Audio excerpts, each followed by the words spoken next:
The Supreme Court issued several rulings today. The most, I would say, pressing, of course, is that mail-in votes, particularly absentee ballots, can be counted after Election Day if they're postmarked by Election Day. But the actual ruling, in the opinion, is that there is no deadline set by Congress as to when a ballot can be cast or received.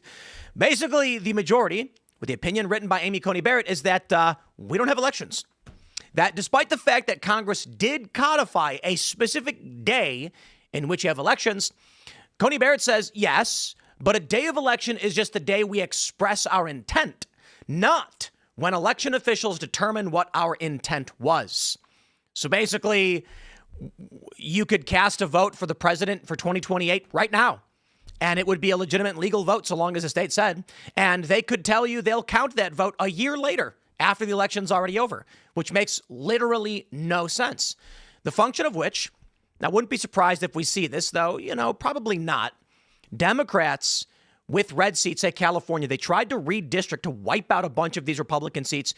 They could actually now, under this ruling, say the deadline for receipt of ballots in any capacity for the midterm election is 1 year after November of 2027. They could then say, we will not conclude the election until all legal votes are counted. Now, it would be quite egregious if they did, but they could pull some shenanigans and refuse to sit Republicans in Republican districts because they haven't received all the ballots yet. It is a ridiculous ruling. And I have to say, Amy Coney Barrett, writing for the majority, wrote some of the most insane psychobabble and vile nonsense. Alito dissenting. In fact, both invoke the specter of civil war, with Coney Barrett basically being like, so what? Who cares? Let it all burn.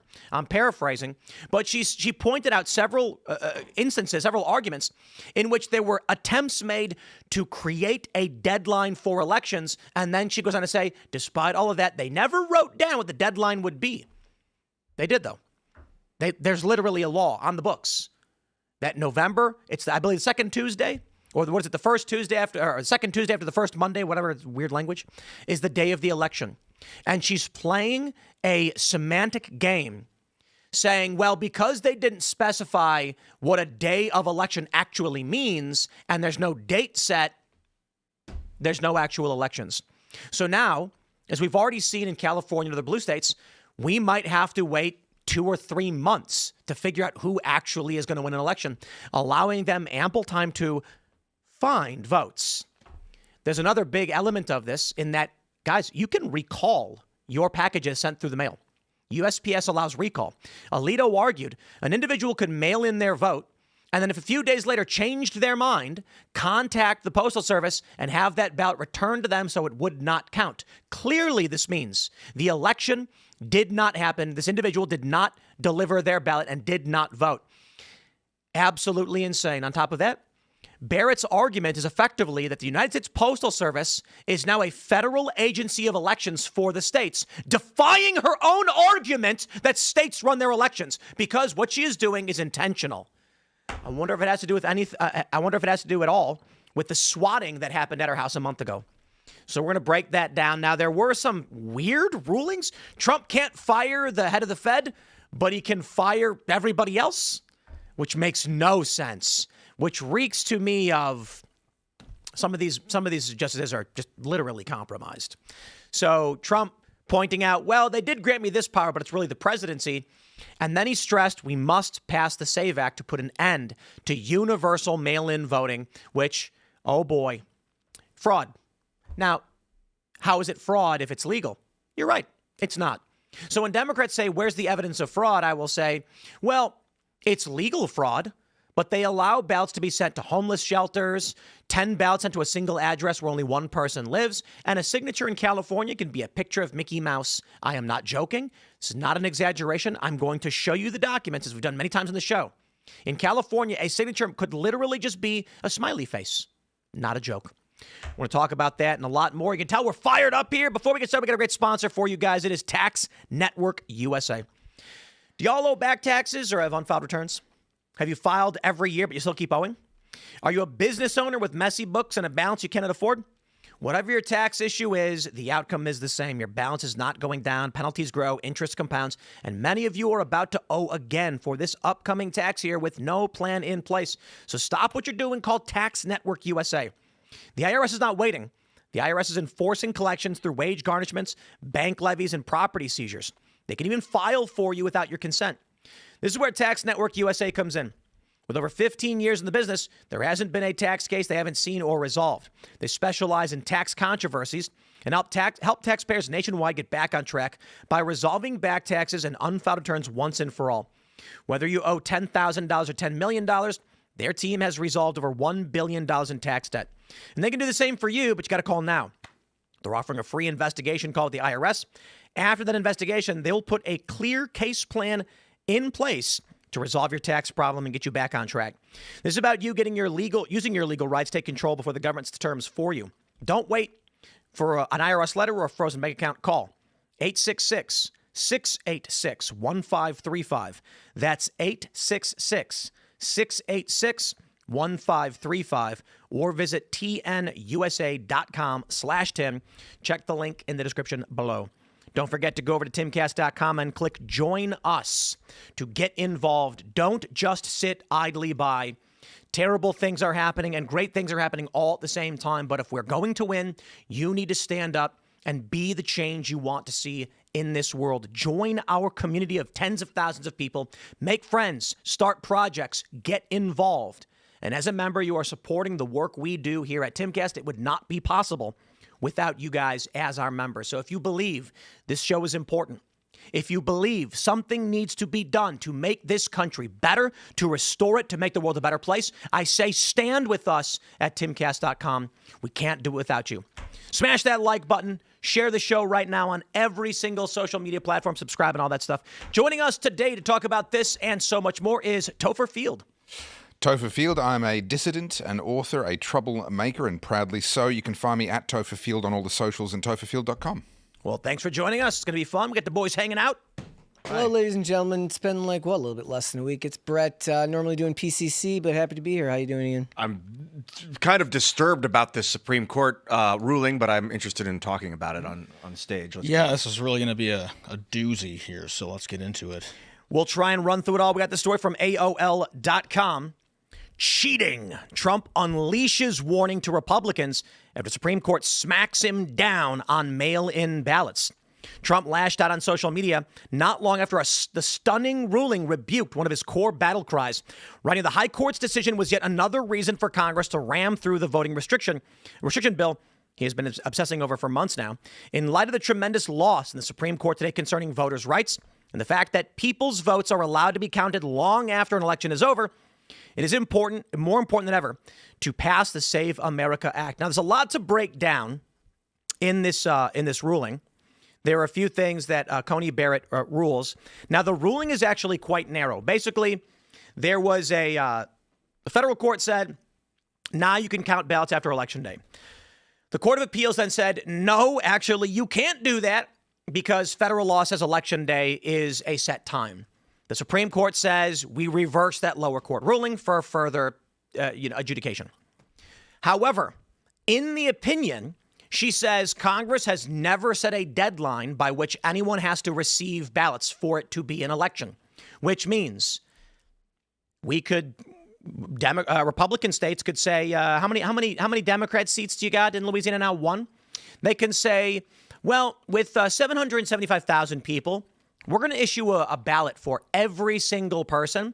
And if we don't get them back, the election has not concluded. So I guess it's never going to conclude. If that's the case, they can just choose not to seat anybody. January 3rd comes around and they say, anybody from Louisiana? And they go, just the Republicans. And what about this empty seat? Ain't nobody to fill it. We never finished that election. And that's the ruling of the Supreme Court. They could have come down and said, this is what Congress means by this law. Let me show you. This is from Cornell. This is 2 USC 7, I believe. Is that the 2 US Code 7? The Tuesday next after the first Monday in November in every even-numbered year is established as the day of the election in each of the states and territories of the United States states of representatives and delegates to Congress commencing on the third day of the January next thereafter. It is obvious to literally every single person the intent of this bill, 1875, I believe it's been updated 1934, is that a day for the election was literally everybody showed up on this one day, cast their ballot on this one day, and they told you at the end of the day who won. But since 2020, they have nationalized universal mail-in voting, much that California already had. And instead of arguing the federal government has supremacy over the states, the majority, led by Amy Coney Barrett, ruled day for the election does not specify a deadline for ballot return. Therefore, you can return ballots literally whenever you want, and it's up to the states to determine when the election concludes. It's the stupidest thing I've ever heard, and she is out of her mind. I can only imagine the swatting on her house has her terrified because somebody tried to assassinate Brett Kavanaugh, and she knows full well what this means if she does side with the conservatives. For that matter, tomorrow we're supposed to get the birthright citizenship ruling, and what's everyone saying? They ain't setting up barricades around the Supreme Court, so they're likely going to say a Chinese national who flies to Guam, gives birth to a baby, and then a day later flies back to China. That child raised under the Chinese Communist Party can then fly to the United States 30 years later, and they do have to live in the United States for 15 years, can then be president of the United States despite not speaking English and being adherent to the Chinese Communist Party. I guarantee you that's what she's going to rule on because she is terrified and cowardly. Everyone knows what a day for the election means. Even Alito makes the argument. Now, here's what gets really scary. 2 points. Barrett writes, for the majority, plaintiffs also stress that Mississippi's law may give rise to the appearance of fraud because election results may appear to flip after Election Day. But even under plaintiffs' interpretation, last-minute flips are possible because the Election Day statute set no deadline for counting ballots or certifying election results. Everybody who has an IQ above 90 understands the argument from the plaintiffs that 3 weeks after an election, you change who won. No one believes the election. But if at 3 a.m, we are still counting ballots from that day and you can see someone overtake the other, that is not the same thing. When we are counting ballots on Election Day and we say we're still counting, it's midnight, bear with us, it's 2 a.m., bear with us, it's 3 a.m., okay, we finally finished and it looks like the latest batch puts candidate A slightly over candidate B. People go, hey, well, look at that. When it comes to 3 weeks later, like we're seeing with Spencer Pratt, no one believes it's legitimate. There is way too much an opportunity for fraud. Now, here's where Alito makes a massive point. USPS allows package interception, meaning if you cast a mail-in vote on election, so it's post-dated by Election Day, you can call USPS and file for an interception if you change your mind. No one else can do that. If you vote on Election Day and you walk in, you press that button, you can't 3 days later say, I changed my mind, take my vote back. But if you vote by mail, you can.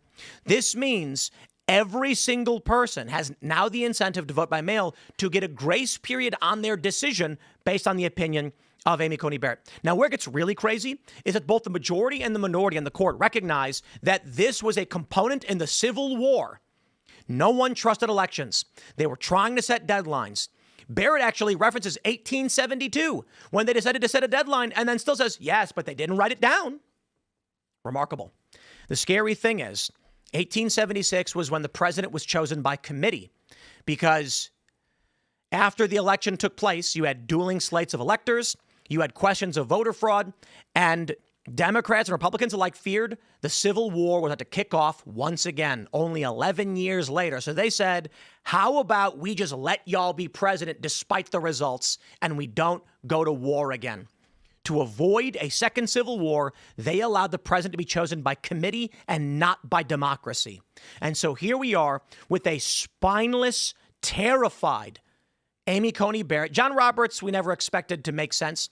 Coney Barrett seems to have just, as soon as Brett Kavanaugh had that assassination attempt, she just fell in line. Now, here's where it gets real fun. I give you California. Indeed, this is a unique and legit and legal signature on a vote. It's a picture of Kirby from Nintendo. You know why this matters? If you sign your name, no one knows how to sign your name. No one knows what your name looks like. there's probably 100 million people who know what Kirby looks like. So if someone says the signature of this person is a picture of Kirby, they go, I can draw Kirby. And despite the fact that drawings are different, clearly different drawings, because they're both discernible as Kirby, it counts as a verified signature. Amy Coney Barrett says, why not? My friends, I think the only, this is shocking to me because I had been making the argument that the only logical conclusion was a narrow ruling saying you can't count votes after Election Day. But they may actually go broad and say you can't receive votes before Election Day. For Barrett to argue that Election Day means you can receive a vote infinitely before an election and deliver it infinitely afterwards is her saying the United States does not have an election. That's it. So I don't know what happens next, but I can tell you this, it ain't going to be pretty. Probably if it's going judicial, a state's going to go too far and be like, look, it's 7 weeks later. We're still waiting for our votes. And then it's going to go back to the Supreme Court. Probably is what would happen. Somebody would sue. I don't know if you can take a similar case up to the Supreme Court again that's so similar. I don't know how that works. Likely what will happen is they will reject it, saying that it's moot or ruled upon. So usually what happens in these cases, lower court will be like citing precedent in this case, Watson v. RNC, and then the lower courts reject it. You can appeal. Supreme Court, if it's too similar, just says this has been ruled upon, they can have a nice day.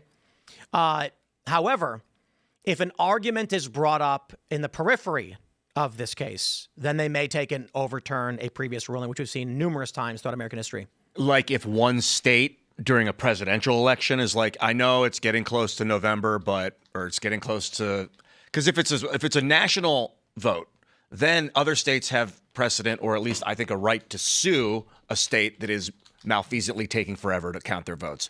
If it's an interstate issue, I understand why you would be like, let's just leave it to the state, even if it looks like they're going crazy. It's states' rights. But when you start to work on national votes, it's sort of what happened with Pennsylvania when Texas sued Pennsylvania during the 2020 election. And they refused to hear it. I know. They refused to hear it. So hypothetically, in the next 5 years, maybe we'll get another court case challenging the psychotic system that's put in place.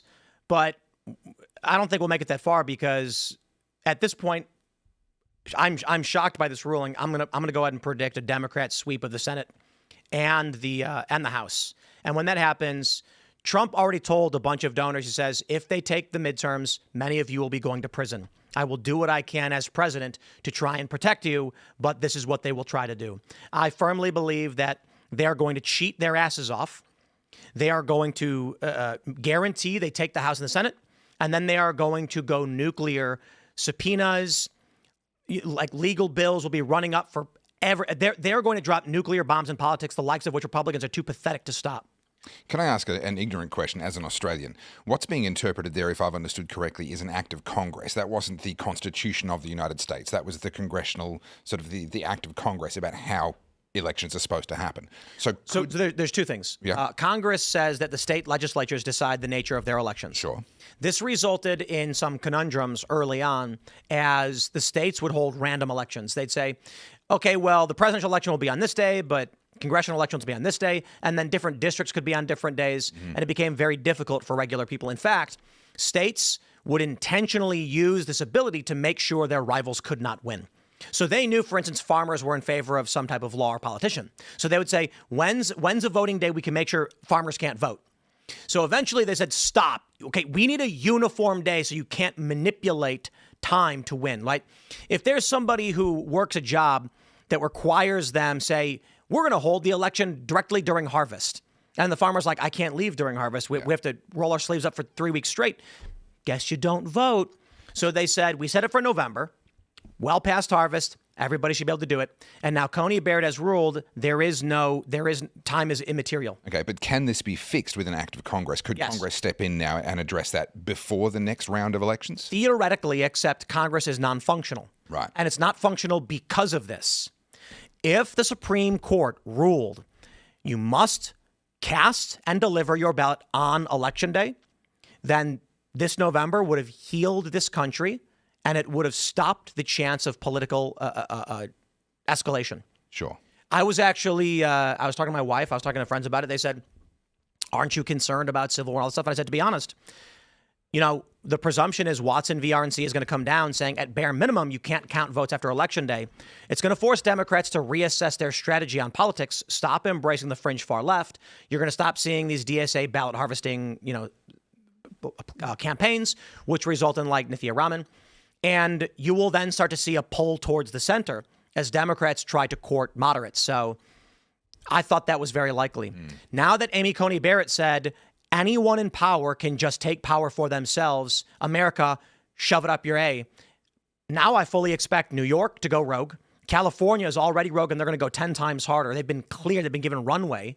And the result is going to be we've got communists now in New York calling for the destruction of America. CNN ran a story saying that this woman who won, Daria Liza, I think they were talking about, says she had a secret account where she was praising communism, calling for the destruction of America, things like this. They are absolutely going to do whatever they can. You take a look at the redistricting war. California tried to eliminate several Republican seats by putting like 6 or 7 congressional seats in San Francisco. Virginia tried doing the same thing by putting 5 congressional seats in Fairfax County. Now, they got blocked at the state level. But the Democrat machine does not want to just give up and let Republicans win. I would not be surprised if California says the deadline to receive ballots in insert Republican district is November of 2027, just to make sure every vote counts. And you know what they can do? They'll do one of two things. They could say, we issued 237,896 mail-in votes for the election, but only received 100,296. It is not fair to 100,000 voters that we have not received their ballots because of Trump's postal service. Therefore, the election will not conclude until we are confident every person has had their voice heard. And that means in Republican districts, they can refuse to send a Republican to Congress come January 3rd. Is the date of a new president set in stone as well? The date and when like an election is certified and then the next president or the incumbent takes the seat again? Indeed, but the issue is that you are not voting for the president, you're voting for electors. So there is something interesting in that electors must arrive, I think, by December 14th to cast their vote for president. However, this means that a state could, if there's a state like Wisconsin that has, let's say there's a purple state that it could absolutely go Democrat, but it's controlled at the executive level by Republicans. They could actually say, unfortunately, we did not receive the ballots by the deadline, so we couldn't send the Democrat electors to vote for Newsom. This is the most insane ruling one could think of. Amy Coney Barrett may as well just wrote 3 words. Let's start a civil war. Well, not 3 words, but 4 words. Let's start a civil war. Technically, the A is 5. What is the likelihood that you see of something like this happening? Because like the stuff about them sweeping House and Senate and then burying everybody in legal fees and impeachments, 110%. 100%. And you think that's just as likely at like when they're electing the next president? That we're going to see something. That we're going to see a situation similar to the worst case scenario that you've described. What do you mean? I don't know. Worst case scenario being that they're dragging it out. It's months after the election night. We've already been dealing with it. That happened in 2018. Yeah. No, I'm saying the next presidential election. Yeah, I think this is largely, well, to be fair, like I get it 100% with Congress and Senate. I get it's because the presidential election is different. It's the Electoral College, which actually does have a deadline, December 14th. Yeah. Congress technically has a deadline for January 3rd. However, there's also the de facto, if they don't send anybody, the votes just don't get cast. Now, theoretically, something interesting could happen. If they try and pull that move, Trump could he could theoretically call a contingent election by which House delegations then vote. House delegations are not senators or Congress. It is how many delegations to Congress from each state. And so every state has a delegation, and if they lean Republican, it's a Republican delegation. Republicans dominate in this capacity, which means if we go contingent election, Republicans are probably going to win every time. Trump could do something really interesting, and he should. I just don't think he has the balls to do it. He should issue an executive order the week before the election that USPS shall not deliver mail-in votes. He should state, The United States Postal Service is not a function of U.S. elections. So any vote that is not a certified absentee ballot under the UOCAVA, that's the absentee ballot law for military members, shall not be handled by post office members as they are not election officials. He's tried something like this with citizenship. Supreme Court said no to it. But I would argue that maybe 3 days before the election, or maybe a week before the election, you want to pull this off, because then you end up with a bunch of ballots in limbo and you disrupt the entire mail-in voting process, which theoretically could just cause absolute chaos, for which the Supreme Court will be embarrassed AF, and we won't have legitimate results. It'll have to go to a contingent election, and then J.D. Vance or Rubio, whoever wins. We were talking before the show about the fact that in the US, elections, the responsibility for the elections rests with the states, but the USPS is a federal body. Would that be a technicality that could be used to justify exactly that kind of play? That's exactly what I'm saying with USPS. Yeah. So if Amy Coney Barrett's making the argument that state legislatures decide, but then simultaneously arguing that postmarking is a requirement under these rules, Trump could say the states have no right to impose some kind of election contingency on a federal agency in this way. I get you. Yeah, in fact, even with so the I think I have this pulled up. Do I? It's the uniformed and let me pull this up so we can get it. UOCAVA. I think we got it right here. Let's drag this in, and we'll zoom in. This is the uniform. Where is it? Uniform service voters and overseas voter in elections for federal office. So this is the general breakdown. There is a law. The president shall designate the head of an executive department to have primary responsibility for federal function under this chapter. Now, there's interesting questions here with this law that could be challenged too. Under what capacity does the federal government have to impose a restriction on the states? Under the Constitution says state legislatures will ultimately decide their elections.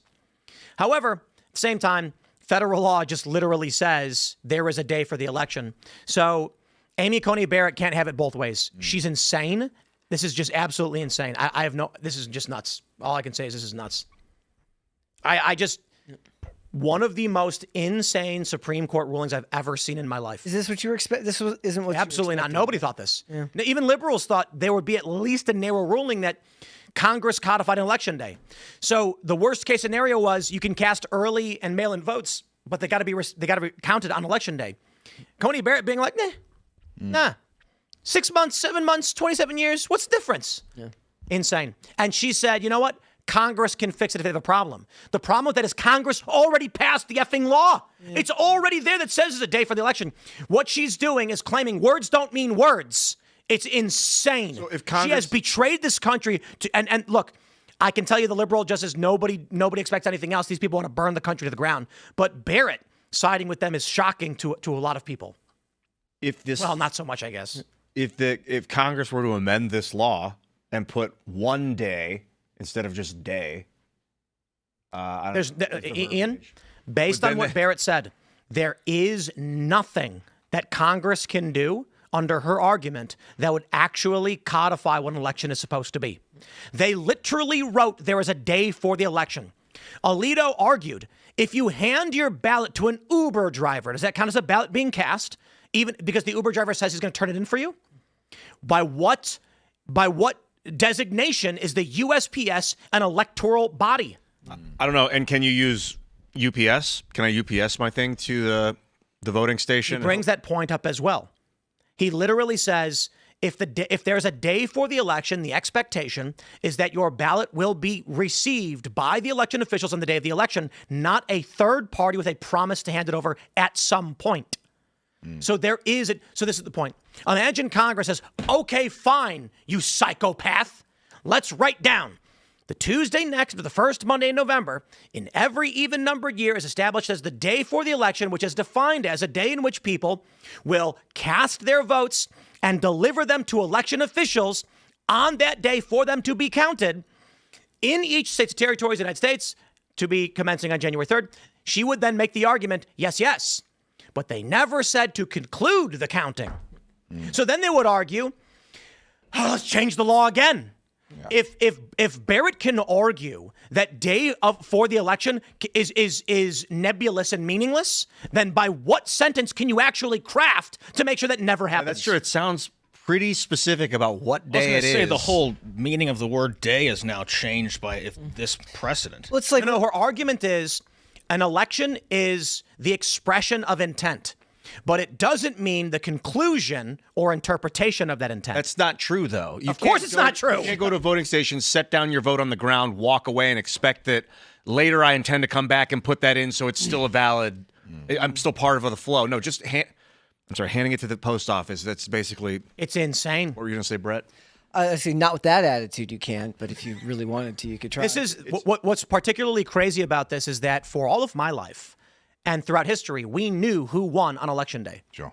I remember standing in Times Square in 2012 when they had the big screens up and we were all like, oh, it's going to be Romney, it's going to be Obama. And we knew that night. And then 2020 happened and it all changed. Oh. All of a sudden, we did not know who the winners were of our elections for weeks. And then people got comfortable with the idea of not knowing for weeks, which is Yep. the initial problem. And Amy Coney Barrett is a psychotic, evil human being. I mean, John Roberts, Kagan, Sotomayor, like Ketanji Brown Jackson, we get it. They're all happy to see. But what this ultimately means, like they are trying to create a monarchy. They are trying to create a kingdom. I think this has been the play for powerful elites for a long time, uniparty establishment, a nation by which the people are eternally separated from the ruling class. We've talked about it years ago, that the military-industrial complex, the Davos Group, the International Monetary Fund, the liberal economic order would sever itself from the constraints of electoral democracy and constitutional republicanism and create something like this. And Coney Barrett just proudly stood up and said, F you to the American people, to the working class, to everyone. Now, I imagine the left will cheer this on because it helps burn the country down by creating instability. Do you think that the end result will still end up being? We've always talked about the idea that Republican presidents and Republican, when the Republicans are in office, it's a bit of a pressure release valve for the country. Everybody gets their 4 years, or it seemingly feels like everybody gets their 4 or 8 years. Then the other side does. Will they be so powerful that they can continue the illusion of that after this, or does it signal a larger shift away from? This ruling basically means we no longer have elections at all. So here's what happens. Trump should absolutely take this and just drive it as hard as he can in every possible way. He should. They can't even pass the SAVE Act. He doesn't need to. He can now just use executive orders. They just get shot down. They'll just get challenged. Still takes by a time judge. to do so. And you can do what Cuomo did. You issue an executive order. When they shoot it down, you issue another one right after it. You get 10 executive orders lined up. And when they shoot one down, you fire off the next one. Then they got to go to court again. And each of these takes a week to a day to get emergency injunctions. And he should just blast off. He can instruct the employees of the USPS to discard any mail-in votes that come in. Throw them in the trash. Throw them in a shredder. He just go for it. They're not legitimate ballots, and we are not elected representatives. If he can say, if you receive this, you are to put it in a box and put it outside and not touch it because we are not a function of state elections. The Constitution designates they run their own elections, so we won't accept them.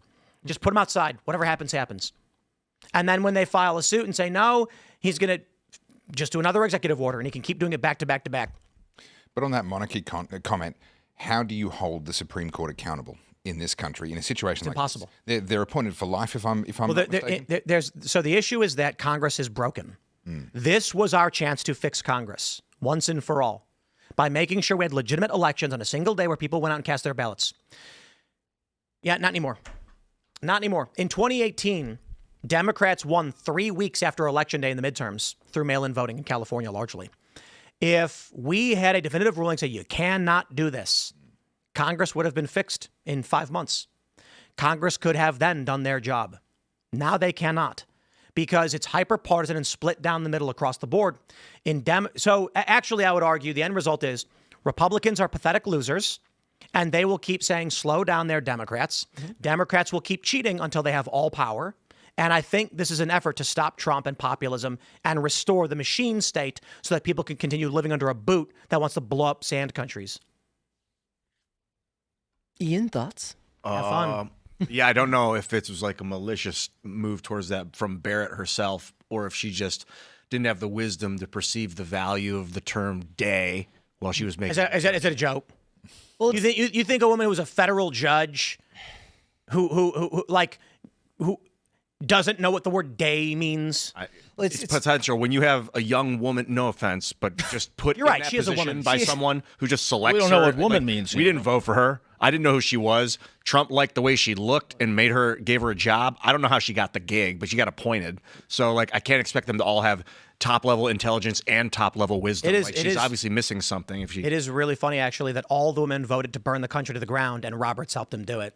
Well, it might be that time of the It's month. not all the gender, men it's just said that no, she's and all the just women said yes. Some young woman. I mean, she's one of the younger judges that just got put there. I really am disenfranchised by small groups of appointed leaders. We talked about the Federal Reserve earlier. It's the same garbage. Functionally, the most depressing part about this is kind of the same thing that we have when we have the discussion about the Constitution, which is that when it comes down to these documents, it doesn't really matter what it's supposed to mean. It matters what a specific person who has power intends it to mean through their interpretation. And we're starting to see more and more that those interpretations oftentimes run contrary to what longstanding opinion was on documents like the Constitution.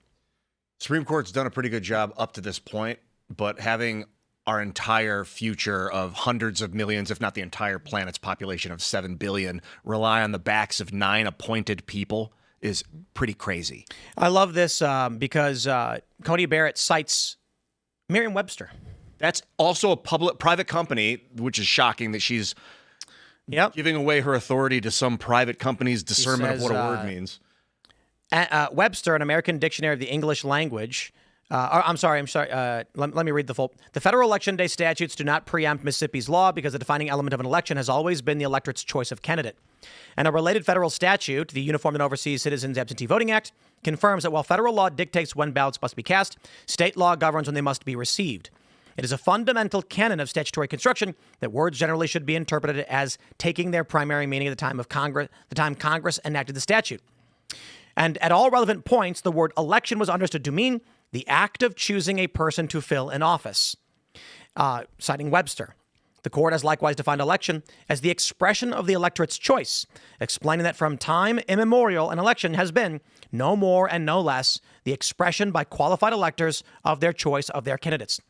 Now Alito makes a great point. He says, if a single person was given a day to choose the person, it would be decreed at that moment on that day. They would not say, I've written it down, and then wait 3 weeks to let you know who they chose. But because we have a large body of people, it is functionally different. That is, we have to count all of these ballots. Still, we expect the decision to be made on that day. And as we can see here in her argument, no, only the expression of their intent as to when we actually announce it or figure out who, that's well after the fact. But that's a poor judgment because a vote is both the intention of procuring the vote and the delivery of said vote. It's not a vote until it is received. Then it becomes a vote. It's a piece of paper that's meaningless. And Alito argues that. Well, by the way, Merriam-Webster, who she's relying on to define her judgment, is owned by a company called Encyclopedia Britannica that's owned by a man named Jacques Safra, a Swiss billionaire, who's deciding the definitions of the words. That Cambridge says an election is a time when people vote in order to choose someone for a political or official job. A time. Oh, like a day? That when they choose? Let's play this game. We're going to choose what's for lunch tomorrow. We won't actually announce the intent of what's for lunch tomorrow. You guys can express your intent as to what you want for lunch. I'll let you know 2 weeks from now what you actually picked. By the way, I know you all want pad thai, but I'm going to order Indian anyway. And then 2 weeks later, I'll let you know that. Well, I'll give you my Taco vote, Bell, but I please. may request to take that Taco vote Bell? back in a week when my mood changes. So I'll issue you Even though you've already It's eaten insane. return of tomorrow's my mail. lunch I'll be tomorrow. mailing you my vote, by the way. What's it? Oh, I was going to say, even though you've already eaten tomorrow's lunch tomorrow. This is created. And in fact, most shockingly is that Coney Barrett actually addresses the recall issue. Let me see if I can actually. There's so reading this is you got to read it because it's gobbledygook. It is psychobabble gobbledygook that she wrote. She's like the Civil War, there were issues related to the election that because they were incongruous, so they decided to set a deadline, but but they never did. And it's like, and then they all murdered each other. And then in 1872, they said we need a deadline. And then 4 years later said this isn't working. Another civil war is going to happen, and chose the president by committee. Lunatic. I just want to know how far this goes. If we had the sponsor for the show helps people with the IRS, can you say to the IRS, I've expressed my intent to pay you, talk to the USPS, it must be just stuck in there somewhere, it'll arrive eventually. I mean, I mailed my check. The check's in the mail. I mean, The check's in the mail. And until they open it, it's both in a state of being and not being. But also, I might decide to take Schrodinger's it back. Yes. I think because you can recall your mail, mailing a ballot is not intent of voting. Here's what she wrote. Plaintiffs argue that Mississippi's election system violates the Election Day statutes because the Postal Service and common carriers allow mail to be recalled before it's delivered to election officials, meaning that the electorate's choice is not actually made as of Election Day. Even if plaintiffs are right about Mississippi law, they would still lose a challenge they have pressed in this litigation. That post-Election Day ballot receipt is itself unlawful. Post-Election Day receipt, considered on its own, does not conflict with the Election Day statuses, and state laws permitted only, quote, so far as the conflict extends, reversed and remanded. Literally nonsense argument.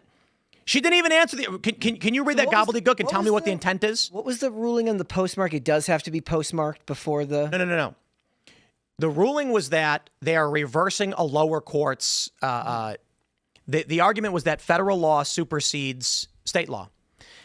Barrett gave a long-winded response, ultimately saying we are reversing and remanding the lower court's decision for further litigation, meaning the states can act. There's no relief. The states can count ballots after Election Day in all capacities. So this includes universal mail-in votes, absentee or otherwise.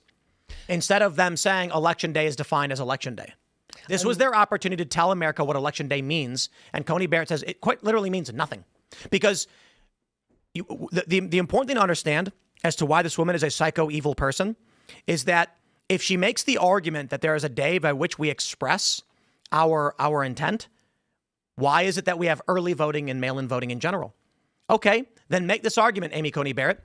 You can only receive a ballot on the day of election. And if it takes them a long time to count, that argument makes sense. I still think it's a bet. It's stupid. But her argument is people express their intention on Election Day, and it might take some time to count, to figure that one out. Sure. Then why are you allowing people to vote before the Election Day? When is an election actually happening? There's no day because we have election month. It's in the law. I mean, it's just... We're cooked, man. I already thought birthday week or birthday month was bad enough. Election month sounds like the worst thing I've ever... Yeah, that's the new Supergirl movie. She's celebrating her birth week. That's what they do. Yeah, we've got this one now. This is from the Post Millennial. November ballot measure will let Californians decide on photo ID voting requirement. Sounds like good news, but the point is crystal clear. Trump is pushing the SAVE Act, saying this is our only chance now to remedy what the Supreme Court has done, but it's definitely not going to happen. California is actually going to likely ban ID requirements. And then tomorrow, when Amy Coney Barrett says that a Chinese national born in Guam and who lived in America for 2 minutes can be president, you will end up with non-citizens, not even illegal immigrants, registering to vote, ballots appearing all over the place, and not a single method by which to challenge them. That's the end of the United States, I suppose. So what you're saying to me is I should probably withdraw my my entry into the green card ballot? Probably don't go there? Oh, you're good. I don't know. It's just that I think the establishment uniparty's goals over the past 10, 20 years has been pretty obvious, and that's to create a multicultural United States that is a non-country. The United States will effectively, I think their view of the world is there will be a bunch of ethno-states, and America will just be open borders for anyone in the world to come. It'll be the global country for all peoples of the world, no matter what, with no restrictions or otherwise. No public coffers, just a military-industrial complex blowing up anybody who opposes them. I mean, that's kind of been the joke with the libertarians for years, right? That America is not a country, it's a corporation. In a lot of ways, what you're seeing is like the ultimate example of that in this case. You know, the worst case scenario is that the country is no longer, it doesn't have shared values, it doesn't have shared goals, it doesn't even care about its history anymore. All it cares about is what it can accomplish through military might and all our spending. Well, I kind of there have been there have been cycles of me giving up. The first one was when Obama sold us out to the TPP in 2012. I was like, well, I'm done with the Democratic Party. The second one was when Hillary Clinton was supposed to win in 2016. But what shocked me was that Trump won. I woke up at like 2 a.m. or 3 a.m. to the results and felt like I got punched in the stomach by God. I was like doubled over with shock and dismay. You can sleep through the night now because it's going to take a couple of weeks to find out who wins anyway. The whole last 8 years has been kind of goofy with the Biden and COVID, but then Trump got back in and just is now part of the technocracy again. Like, he didn't stand up for the American common man. He joined with the forces of Palantir and the AI companies to make a techno state. I don't know. Wouldn't Phil argue, though, that America has to get on board with AI and the techno state lest they fall behind and lose space to China? Yeah. It's like the whole thing felt like an inevitable avalanche. Like, that's why I haven't been complaining about it. I'm just like stunted by how dark can it get? Because I like free speech. I like saying fuck you on the internet, on TV, right to your face. Fuck the president. Fuck the king. I'm an American. I'm built for this. I like that. And if a corporation can turn off my bank account because I said the bad word, like the Tuesday bad word, like what? But see, technology also gives us the means of fighting back. Things like decentralized cryptocurrencies give options to people that didn't previously have them. I was in Venezuela in 2015. Hyperinflation was a horrific thing. Malnutrition was a horrific thing there. And I met people that were running their entire lives out of Bitcoin. We saw another example of that with the Canadian truckers during the lockdowns. People had their bank accounts frozen because they'd donated to support the truckers, but then they switched to Bitcoin, and there was nothing the government could really do about that. So the same technologies that give them the ability to surveil and control also give us the ability to push back. When I was a part of the protest movement against the COVID lockdowns in Melbourne, Australia, it was the ability to have things like Signal and other messaging apps, a little bit like what happens in Hong Kong. The same technologies that are being used against us, we're also able to use to organize. In my view, the technology is both inevitable but also agnostic. We have to hold our governments accountable so that they can't misuse it against us, and also we have an obligation to keep up so that we can use it in our own favor. How is it being used with the citizens in Venezuela? So, well, that was Bitcoin specifically. Yeah. So they would run their entire life. So not everybody, but I met people that would run their businesses, particularly IT services, these sorts of things. They would have international clients. They'd receive the money in Bitcoin. They'd pay their staff in Bitcoin. Some of their staff were paying their landlords in Bitcoin. Yeah. There was this whole section. At the time, I believe, don't quote me on this, but I believe it's true that at the time they had the highest per capita uptake of Bitcoin. And it literally saved lives. Yeah, it makes sense. In Venezuela, the government mandated certain uses of currency, and they also mandated conversion rates, which made no sense. It was like one US dollar to 6 Bolivar Fuerte, despite the fact the real conversion rate was like 1 to 1,000 or 2,000. Can I comment on that? Yeah. So we were there, and if I had have tapped my card just to pay for something, it would have gone through. And I think it was 1 to 4 at the time, and a bottle of water would have cost me hundreds of US dollars. But then the people that we were staying with, they would go and change the US dollars for us, and they would get tens of thousands of Bolivar per US dollar on the black market, on the real market. Let's call it what it is. Right. And we would prepare to go out to a restaurant for lunch, and it felt like you were preparing for a drug deal. You had duffel bags, multiple duffel bags of cash distributed between you because it was more than one person could, not carry. But when I was there, I used black plastic garbage bags. Yeah. Like literally just filled to the brim with big stacks of money over your shoulder. God. Because it was toilet paper. Yeah. It's like, imagine trying to go to McDonald's and order like a Big Mac meal, and you are literally paying with big packs of toilet paper trying to convince them to take it. So I did the math on this, and a 1 Bolivar note was literally worth less than a single sheet of toilet paper in Venezuela. So what years were you there? Well, sorry, when were you there? I was there in this would have been late 2013, early 2014. Okay, so I was 2015, so things had escalated a little bit. And by then, they had this full-on toilet paper shortage. We flew in, my wife and I... Toilet paper was actually, you could probably buy cheeseburgers, pull some toilet paper, fold it over, and say, there you go, one burger. Pretty much. So we flew in with 6 jumbo-sized rolls of toilet paper in our suitcase on purpose. And I think if my memory serves me correctly, it was 460 condoms. And we flew in because we understood that they had some very serious shortages. We weren't planning on using that many ourselves, just to be clear. But we were. You never know. There were some terrible shortages. We had a guy, he was wonderful. He showed us around for a week, and we forgot about these condoms. And I realized, literally at the airport, we're leaving. And I started shoving boxes of condoms through his car window. Had him like, here, find somewhere to sell these, because they were worth $1 US each on the street. Wow. And at the time, $30 US was what they earned in a month, roughly. Wow. And so I'm shoving them through, and he got emotional. And I'm like, dude, don't make this any weirder than it already is. I'm shoving condoms through the window of your car at the airport. And I thought about it afterwards, and I realized I just gave him well over a year's income. Yeah. The funny story, his name's Ricky, and his now wife's name is Astrid. He used that money to buy a ring, propose to her, they got married, and they now live in Kansas. Wow. That's great. And I'm shoving condoms through this man's As long as window. they're anti-communist. And it completely changed his life. Yeah. And when I was there, I wanted to buy a cell phone.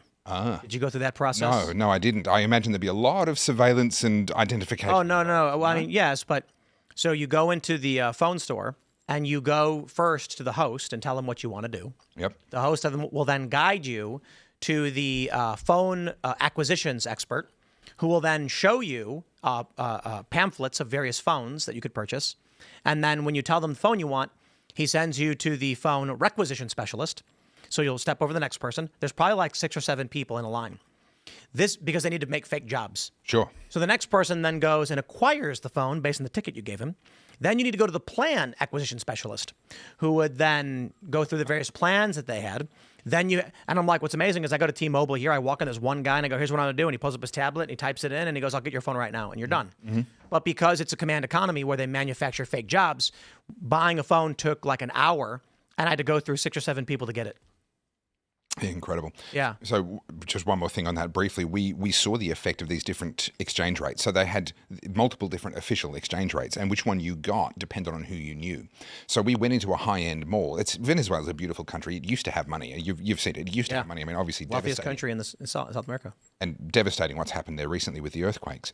But we would go into a high-end mall and there'd be a shop fully stocked, and right next to it there was a Furla, the brand Furla, sort of high-end fashion brand.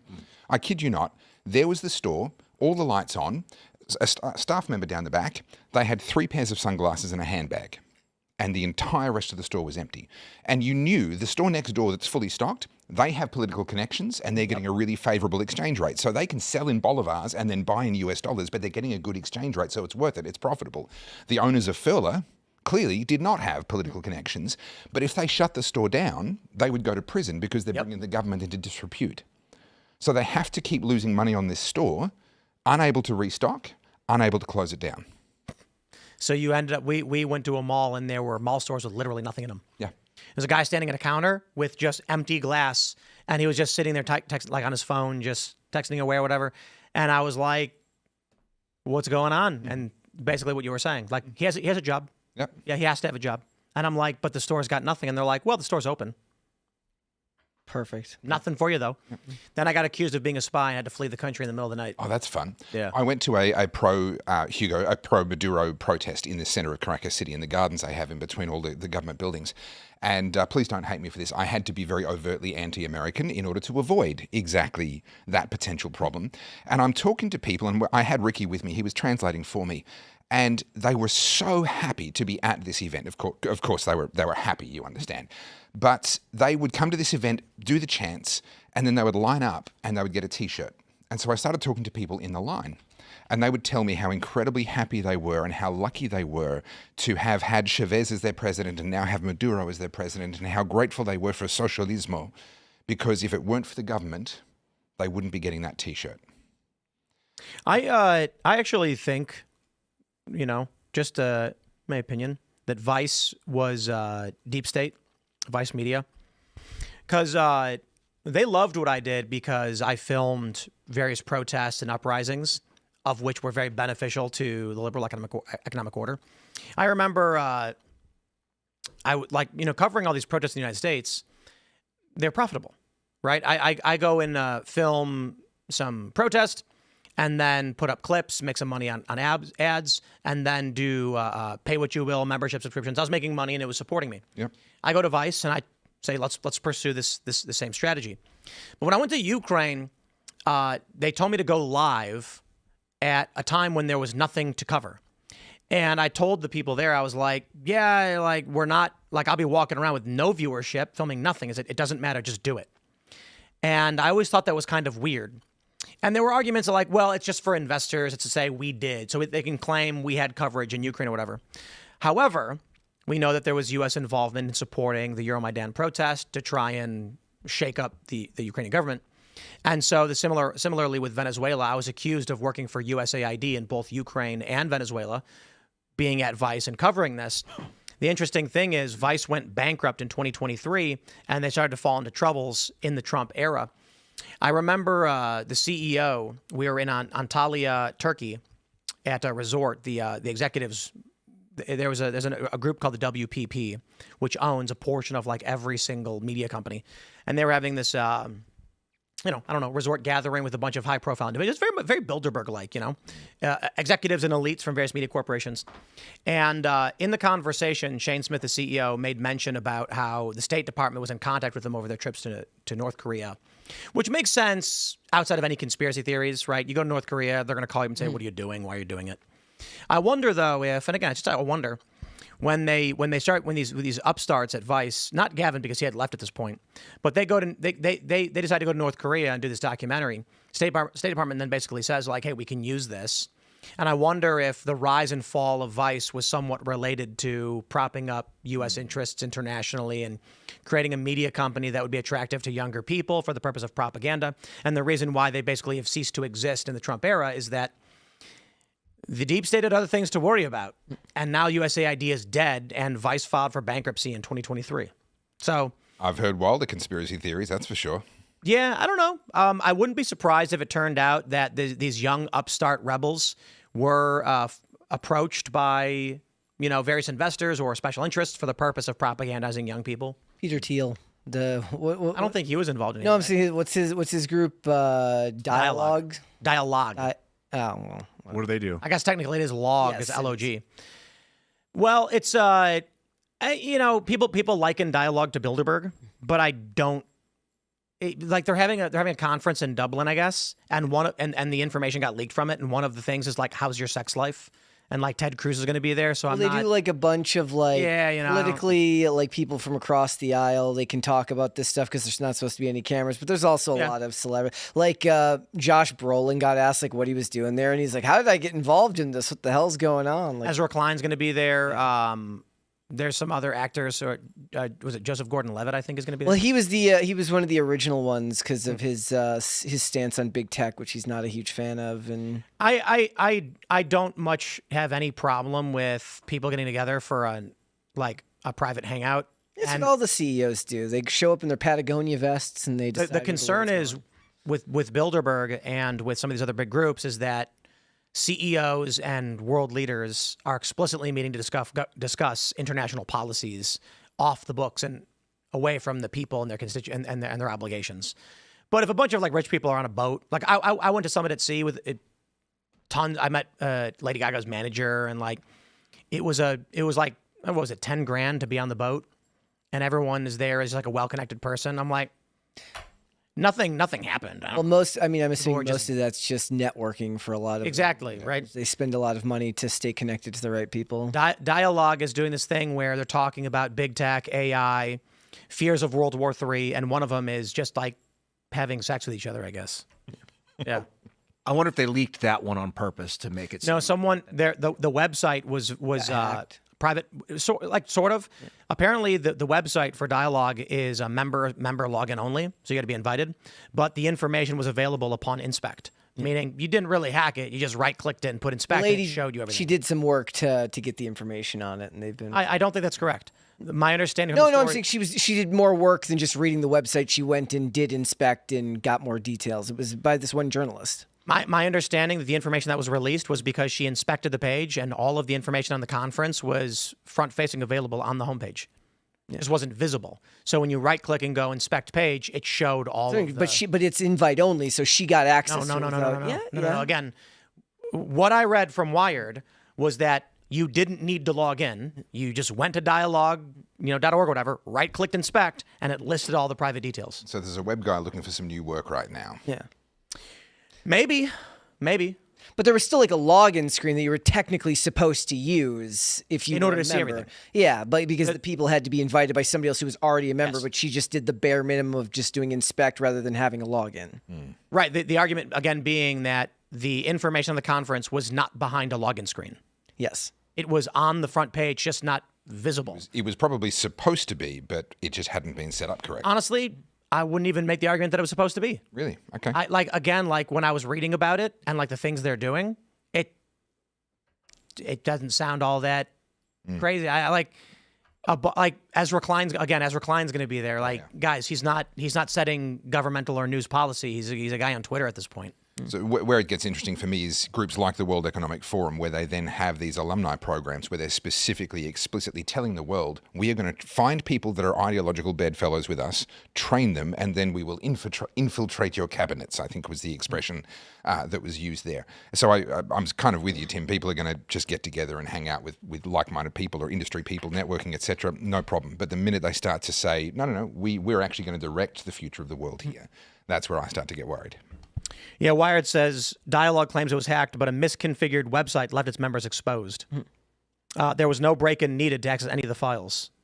So, like when I read the story, my understanding was that she right-clicked and put inspect element, and then it popped it all up. It was some of the rewrites had it. They were very generous in their description of the work she did to get into it. The lady. I mean, maybe, but it was the Wired woman who did it, right? They did the original story. Let's see. Viewing the files required little more than inspecting the page with any browser. Yeah. That's it. So, like, I'm not going to do it here because I don't know what. What else? I'm on Post Millennial, like I right-click and like all of a sudden Libby's password pops up. Or something. Yeah. That easy, huh? That easy. Indeed. Let's jump to this next story. We've got from The Advocate. Gay Jewish lawmaker running to replace Nancy Pelosi chased from San Francisco Trans March. And he was called like a genocider. They have the actual tweet up here. I'll pull it up in a second. And Schumer was booed in New York. Scott Wiener, he is like probably the gayest politician in the country running for office in San Francisco. Like very, very, very creepy guy. I'll be very careful how I describe him, but oh boy, is creepy an understatement. And they chased him out screaming because, like, he is anti-Islam or something. I don't understand what pride events have to do with being Islamic, but apparently they do. Well, because it's all it all falls under the same identity politics, right? Can we just pause and appreciate how insane that headline is? Every single word just makes it crazier as you go through. Again, it's a right-wing headline generator from like a meme website. Yeah. It might as well be a word salad. It just happens. It happens by luck to have made sense. Yeah. Gay Jewish lawmaker went to replace. They got every buzzword in there possible. It's insane. Yeah. Oh, the media, dude. I don't know. What's your solution? Gosh, to this? Just to fucking life in general, man. All this, what do you mentioned Bitcoin earlier. How are you handling this tech move? Well, okay. So my whole philosophy is subsidiarity. Let's get powerful people to be less powerful and put that power back in the hands of ordinary people. I'm a libertarian / anarchist, and the older I get, the more I'm heading towards anarchist. What we have is a situation where power is the only truly zero-sum game in existence. People obsess over money. Communists obsess over money. They think that it's a zero-sum game. They don't recognize that wealth can be created and wealth can be destroyed. The only thing that is actually a zero-sum game is power. No one can gain power without somebody else losing some. That's the thing that we should actually be concerned about, the equity and the distribution of. If we're going to be concerned about anything, it's do you mean just political power? Power in any sense. So the more we can make sure that decisions are made by the people who pay the price for being wrong, Thomas Sowell, the more we can put the decisions into the hands of the people that actually are affected by the decisions, then on average, the better the quality of the So decisions. you're saying that people could become powerful through technology outside of influence. So anyone that becomes powerful through money, as long as they have actually been engaged in genuine capitalist activity, free exchange, has actually been voted powerful. We vote with our money. When we make someone rich through money, we've voted them. But just to the statement that power is zero sum. If you gain power, someone loses it. I don't agree with, because in terms of someone's ability to influence the world, power or freedom, you can do that without affecting a politician completely. No. But if you've gained power over somebody, by definition, they've lost some power over themselves. Whereas power doesn't always mean over somebody. Okay, then we're. That's why I asked. You mean politically? Well, I mean power. Give me an example of power that wouldn't be over people. Well, the reason why I ask politically is because power has several definitions. We could say your ability. So some people define power as ultimate freedom. Oh, I see. That's why you asked about technology. Yes, if you develop the power to be able to fly, for example, that has you are no longer constrained by airlines. But that's not a zero-sum loss of power. So now I understand you. In that capacity, you can hinder somebody, or you can compete with them to a greater degree without actually taking away someone else's power. I understand. Yes, if that's the question we're asking, then I would have to say yes. I'm talking political power. Yes. Politically, there. So someone tweeted, Elon Musk retweeted it. If you want to make $1 billion, help 1 billion people. They each give you $1. Now you're a billionaire. Mm-hmm. The wealth and the value of an individual is determined by the benefit they give to people, the value perceived. So in terms of Elon Musk having power, no one loses power by Elon Musk becoming a trillionaire. There's not a single person on the planet who lost influence over others because Elon Musk gained technological wealth. Except that they all lost influence over Elon himself because now he's able to. That's not correct. You don't think so? Before he became a trillionaire, he was already the richest man on the planet, and he has FU money. Bill Gates said that money truly became meaningless at $700 million. He said at that point, anything he wanted, he could just have. He didn't even think about money at that point. So all of the billionaires over 700 million are at that point where you go to them and say, I can do things to you. And they go, you can't. You can't. You really can't. And so for Elon, moving from 700 billion to 1.4 trillion, he gained power. He can buy things. He can build rocket ships and go to Mars. Nobody lost anything from that. He didn't gain power in the sense of political power any more than he already had it at $700 billion. In the same sense that he didn't, people didn't lose power over him in that journey from 700 to 1.4. Well, I disagree. I think he gained power in that transfer. When he became a trillionaire, he now has more money to make loans. He can do more than he could before. Sure. So in that economic sense, yes, but he's been voted into that position. This is how money works, so long as you're actually doing it honestly. But agreed. But again, it didn't take from anybody. Okay, nobody was hindered by that process. In the sense of political power, though, this is the game where a politician, a government, they make a rule, they make a new law. Take COVID comes along. Oh, state of emergency. We're now going to exercise power over you. That is a zero-sum game. That's the context in which I'm talking about. So you're talking about like hierarchy, just the life and reality is generally. It is a hierarchy always, and that you can measure power based on where you are in that hierarchy. So government, by definition, has a threat of force behind everything that it does. And so every single time it turns around and says, we're introducing a new rule, there's an unspoken or else at the end. So I guess what I'm talking about when I talk about power being a zero-sum game is anyone that is actually speaking with an or else on the end. When a politician writes a new law, when something passes through Congress, that has, by definition, reduced the amount of decisions that you get to make for yourself, the amount of power that you have over your own life, because you'll get punished by the police or whomever if you step outside of what someone else has decided on your behalf. So, you know what I would argue, and I sort of agree with you that life is a power struggle and where you align, but if you give every common man, I'm not saying you're saying this, but if you give all the humans of Earth unlimited power, for instance, to try and reset the playing field,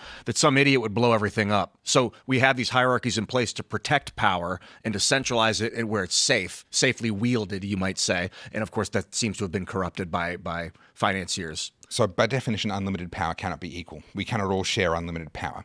What we can share is equal power, and this is where the philosophy of human rights comes from. If they're inalienable to us, innate to us as a human being, then they have to also be equal. If they're unequal, then they're not innate to our humanity. They've come from somewhere else. That's where might makes right, or I will because I can comes in. So if they're innate to our humanity, then they have to be equal between us, which means I have the rights over myself, but the minute I start to exercise rights over you, I'm now violating yours. Well, you said like we both have a right to free speech, but my dad gave me a megaphone because he had money, and you don't get one. Sure, but we still both have the right to free speech. The issue of political power, where I completely agree, is that political power is the confidence of people. Government is the confidence of people. If people believe that U.S. dollars are valuable, they'll trade with each other. Sure. And if they believe that they're not, they'll stop using them. And that means the U.S. government, which relies on printing and controlling money, loses that political power. That's why Bitcoin is worrisome to a lot of people in power, because people might choose, or like Venezuela is a really great example. Venezuela enforces its political control through violence over people to use their ridiculous currency. When Bitcoin emerged as a more valuable alternative that gave people more worth, the state was furious, and it was a serious criminal offense to be using external currencies, cryptocurrencies. Look at the guy who made, the Liberty Dollar, right? Remember that? Yeah. Famous case in the United States, a guy was making his own coins. He just called them Liberty Dollars. They locked him up, threw away the key because it threatened to take away the power of the government to control economic transactions, because political power is just how many people are playing your game in your system. Now, it's also true that to a great degree, power itself is imbalanced in that if you have a pizza restaurant on a street corner and you are servicing, 100 individuals every single day to buy a pizza, and then across the street a new pizza restaurant opens up, they've just cut your market in half. They have taken power from you because you are no longer maximizing your profit. Your ability to expand is curtailed. So in many capacities, just general economic power and political power are any power that derives from the labor or confidence of a person, I would argue, is zero sum. So I don't see the economic side of things as coming under this, because money, wealth can be created, it can be destroyed. It is inherently not zero sum. At any moment in time, the people can only eat so much food. But it's well, sure, there's only going to be so much consumption, but you can convince other people to buy yours instead of somebody else's, and that's not a matter of taking power away. Not in a location with only 100 people. Okay, sure, but if you're offering better value, if someone comes along and starts to cut your lunch economically, it's because they're doing something better than you, better price, better quality, better something. No disagreement, but it's still zero sum. In the very specific case of food to a very specifically limited Let's market, talk about media. Argue that. There's only so many hours a day a person can listen to a podcast or watch a show. And so we experience this with AI content expansion. We are now in the podcast space competing with an infinite amount of content. And a human being only watches a couple hours per day of content, which means everybody's power is being diminished by the expansion and the ease of access to producing media. So it's an interesting thing there.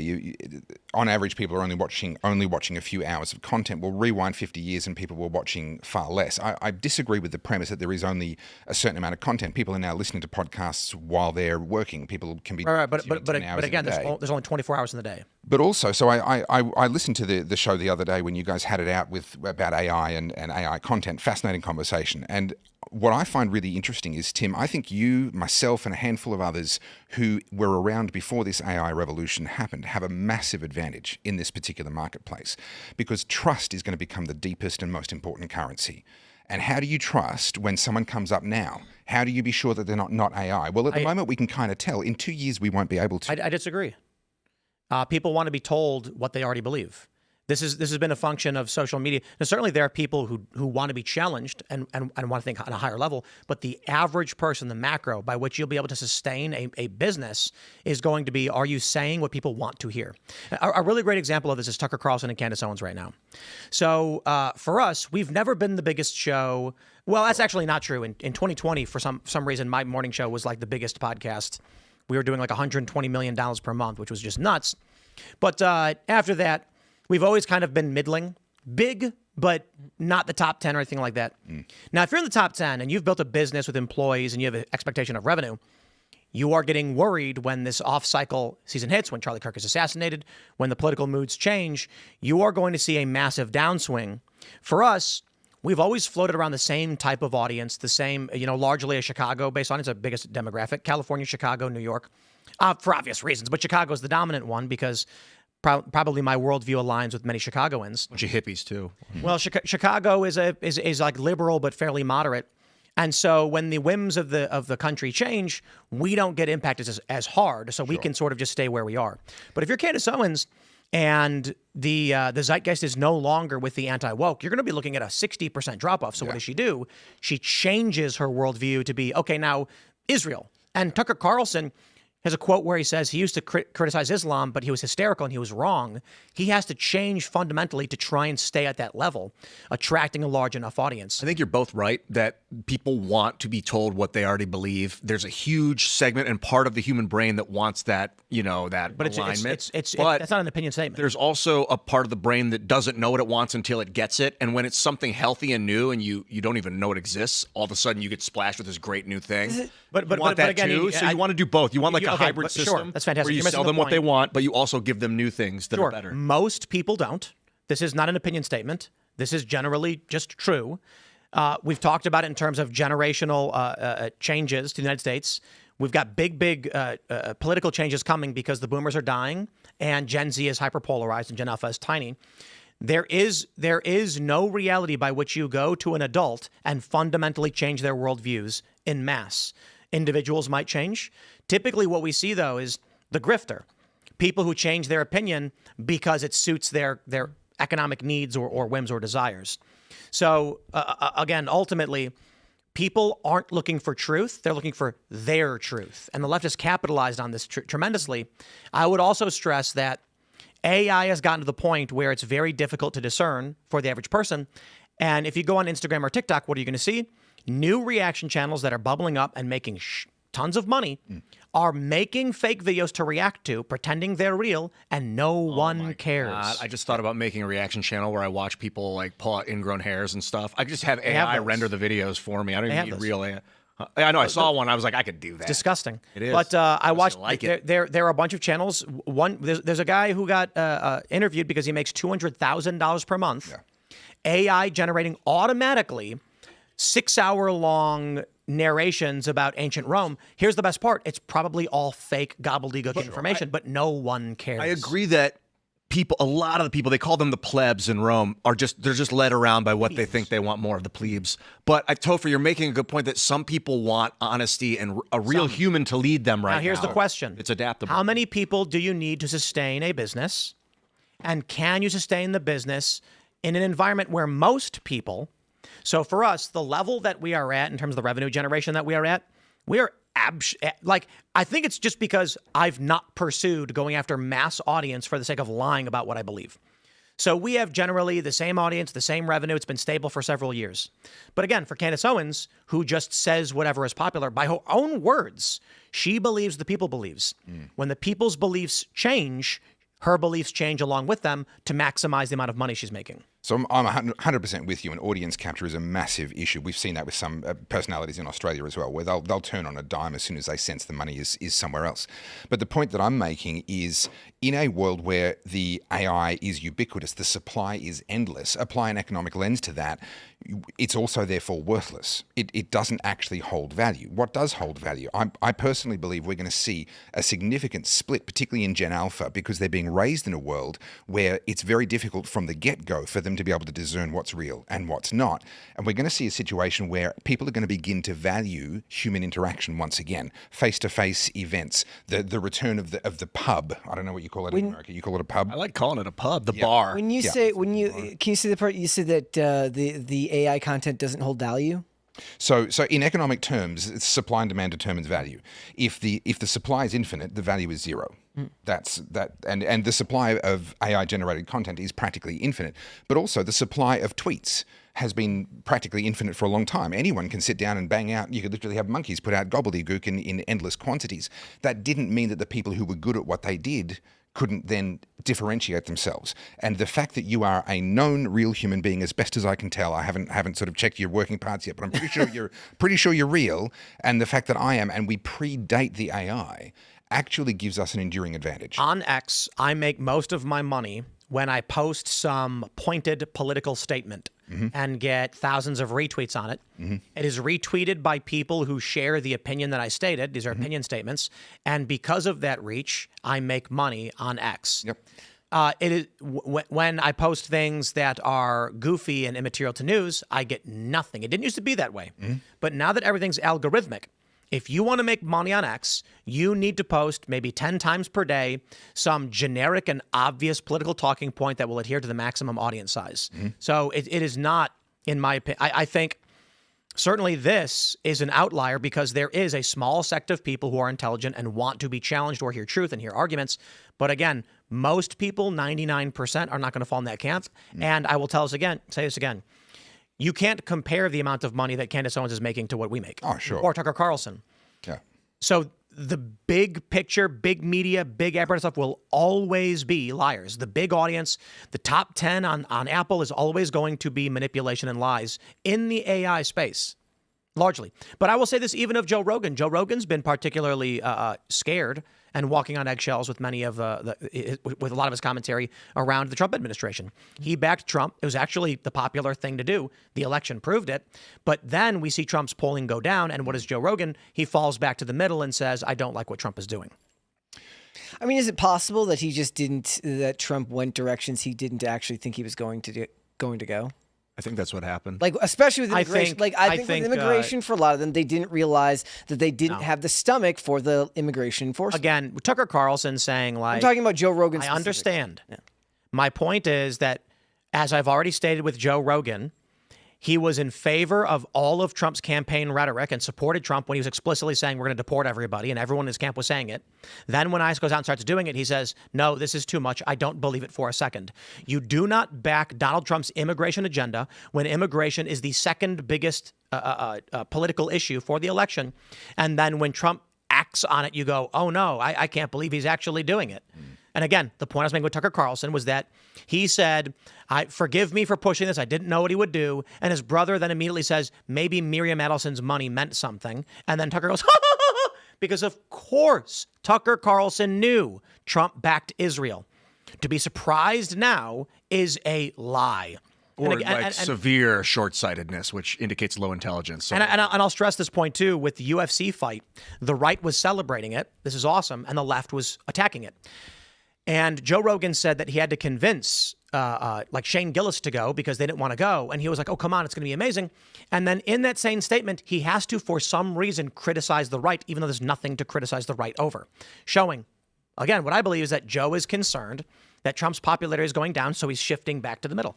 With all due respect to Joe, I think he's a good dude, and I don't mean to be disrespectful in any way, just an observation that I think is worth pointing out. Well, is that that's what happened with, what's his name, Nate Bargatze, the comedian or whatever. He had like a movie that just came out, and he went to that event. I guess he knows RFK or something, and now people are like, oh my gosh, I never knew he was a fascist. So for a lot of those guys, their popularity and their money is based, especially with actors and stuff like that, it's based on whether they have people that are going to come out and spend money on what they're making.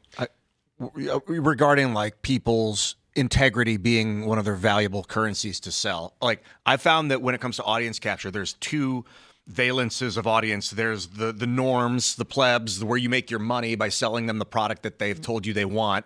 And then there's all the people that are selling them products, and all those people are looking to someone. Those are the people that want to innovate, and they'll look to you. You can actually, like I found on the early days of YouTube, it's a little anecdotal, but my stuff did not appeal to the masses. It appealed to all the people that were making videos, the creators themselves. So that's how we made Maker Studios. I understood the mind of a creator. They liked the way I saw creation in general and internet connectivity. And so you have to decide as a business owner and like, where am I going to market? How niche am I going to be with my communication and marketing and communication? I think also there's one of the differences in what we're talking about here is the scale. I think, Tim, once someone gets to that point where they really have approached some sort of a market saturation for their brand, for their appeal, those sorts of considerations do become much more critical because their cost base is also increased to support the business at that size. But they're the biggest shows, and they all do it. Yeah, agreed. As an Australian who is an Australian political commentator, so Australia's a small population, politics is not popular, who is a libertarian, which is basically a niche within a niche within a niche, I can tell you market saturation has never been a concern of mine. And trying to generate some sort of a living out of literally a few 100,000 active followers in Australia is its own kind of beast. But the currency has to be authenticity. The minute that audience senses that you've got your finger to the wind, even to them, even to their opinions, you lose the only currency you have. And over 17 years, that's literally what I've built my brand on.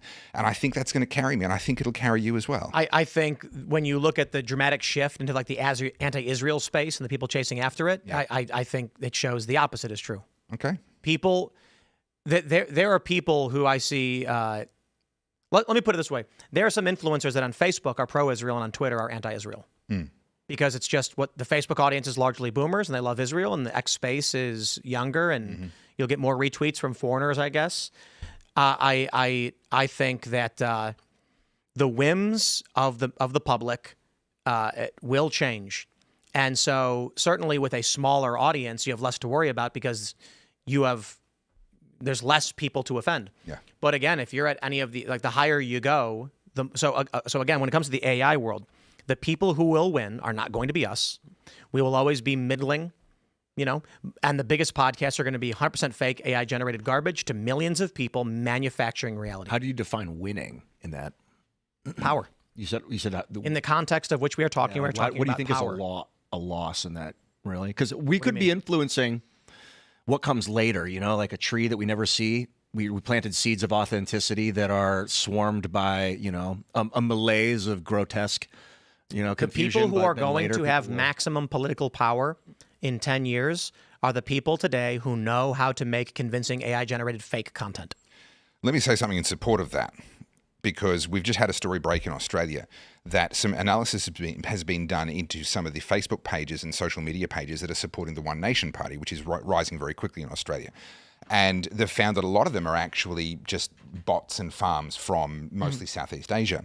Now, the media have seized on that and said, oh, the rise of One Nation is fake. It's all been done with bots. Well, that's actually not what the researchers found. What the researchers found is exactly what you're talking about, Tim. People have discovered how to monetize eyeballs, and they're generating fake content, not because they're trying to lie about the popularity of One Nation, but because everyone wants to know about One Nation. So if they make fake content about that topic, they will get paid by Meta and by X, etc., because they get lots of eyeballs on that content. So that is definitely happening. Can I make one more point on that, though? In the early days of Instagram, it was all about the perfect Instagram photo. It was all about people who would spend an entire day fabricating this photo for this reality that does not exist. And people fell in love with that and would scroll that all day long on Instagram. And there are still people who do. But predominantly now, at least what I experience on Instagram, is people being much more real. People fatigued of the fake. We grew up. We realized that was a fantasy. I believe the same thing's going to happen for a lot of people, by no means all, with the AI content. We will fatigue of it and we will go looking for the thing that's real. Do you mean of people like that you feel that way, or that's the general public perception? Because most of what I see on Instagram is all skits and like. Yeah, no, exactly. But if you rewind, I don't know, 7 years, pre-COVID, I think in terms of pre-COVID and post-COVID, you go back to that era. There was an era where it was all about people who would spend 24 hours of misery trying to get that perfect shot so that they could put it online and make everybody think they had this most amazing life. Well, it's more monetized now. Now it's about creating the skit that falls in line with whatever the algorithm is saying is the right thing to be talking about today, or making a skit about. Yeah. And fundamentally, being shared online is about making people look good. Someone will share your thing because they believe it makes them look better than before they shared it, whether that's because they agree with it, which is a point Tim has rightly made, whether that's because they think it's going to make people laugh. Fundamentally, people share things online because they believe it's a positive reflection on them. And so ultimately, there's multiple different ways to hijack that, but that's ultimately what all these algorithms are looking for. I was setting up my studio to play a song and put it on Instagram, and I'm like, I'm all into the authenticity. I want it to be, but then I was like, well, I better fold that blanket so I can make this whole experience presentable. Don't do it. I'm like, I need Leave to it present unfolded, my my friend. authenticity in a way that I can manipulate. I can make certain lighting. I can make certain angles, and like, at what point? There's a fine. Who was it that said once you can fake authenticity, you've got it made? I don't know. That's Sounds like Steve Martin might have said it. Yeah, it's a famous quote, and that's what at what point? That was always going to happen the second that you had that we had cameras where you could retake the photo, right? And you know what it looks like. Like I've been skating so long. I have skating photos from back when we took pictures on 35 millimeter camera. Did he get the photo? You don't know until like a week later when he developed it. And that's why photos in that time feels better, right? It didn't feel so hampered by your own self-consciousness. Yeah, for sure. I think in the entertainment industry in Hollywood, you have an agent and you have other people run the cameras. They tell you when to go, so you're there, you do it, it's authentic. But when you're the one that has to turn the camera on, for me, it always kind of felt disingenuous of like, I'm going to be as real as I can be in about 19 seconds as soon as I title this video and get it monetized. And I'm like, unless I stutter in the first 5 seconds, then you start over and do it again, something like that. Well, I try to avoid it. I try to just show my mistakes as I went and be like, I'm nervous right now. I don't know what I'm even. That's how I got started on YouTube. I'm like, if you feel nervous, say it on the video, and that'll make it way easier to get into flow state. Okay, so there's a wonderful principle there in filmmaking or in documentary making or these sorts of things where you're not controlling the entire environment. If you have some sort of a noise issue, make sure you're showing where that noise is coming from. So, for example, if you have no choice but to film next to a busy road, make sure the cars are visible in the shot. It can be in the very background of the shot, but give people a visual reference for why they're hearing the thing that they're hearing. If they're looking at a park, but there's a busy road behind the camera, they're thinking, what's happening with the car? I don't understand. My brain doesn't understand. So when you've got real, when you've got authentic, acknowledge it. And it actually, it then deepens that connection. You know, when it comes to currency and like the future of authenticity and the value of authenticity, like Elon Musk has said many times recently, especially recently, that we're headed towards a post-money society where currency becomes about electricity. How much electrical current can you produce? How much and how much of a payload can you move? And then what is it? Just like political power at this point? You think authenticity breeds political power? Because if you need to get people to do something they don't want to do, they really got to believe in you. I mean, unless you're paying them, like they got to believe in you. Didn't you ever read Tom Sawyer and Huckleberry Finn? Only parts of it in 6th grade or You know about the whitewashing the fence? He tricks the kid into doing the work for him. He says, "Oh, look how fun this is." Does Huck do that or does Tom? I think it was Tom It's Sawyer. like it's like your parents telling you you're really good at washing the dishes. Yeah, that's how you make a political movement. You get people to get excited about this dreary. Like, oh, I'm so good at You make your kids race, and whoever gets the most clean, every dish is a point, and whoever has the most points wins. So that's the gamification approach. Can I? Sorry. Oh, I'm just starting to see, like, in an age where money has lost value, and you might say because you can print infinite money, that money has zero value or near infinite zero value at this point, that maybe, you know, relying on the bureaucracy to solve the problem of the financial situation, which is a Ponzi scheme, is misplaced, and that it has to be a populist personality. I always find that revolutions led by a personality devolve into vanguardism, communism, totalitarianism. Which is why the American Revolution was fascinating, because it was on paper.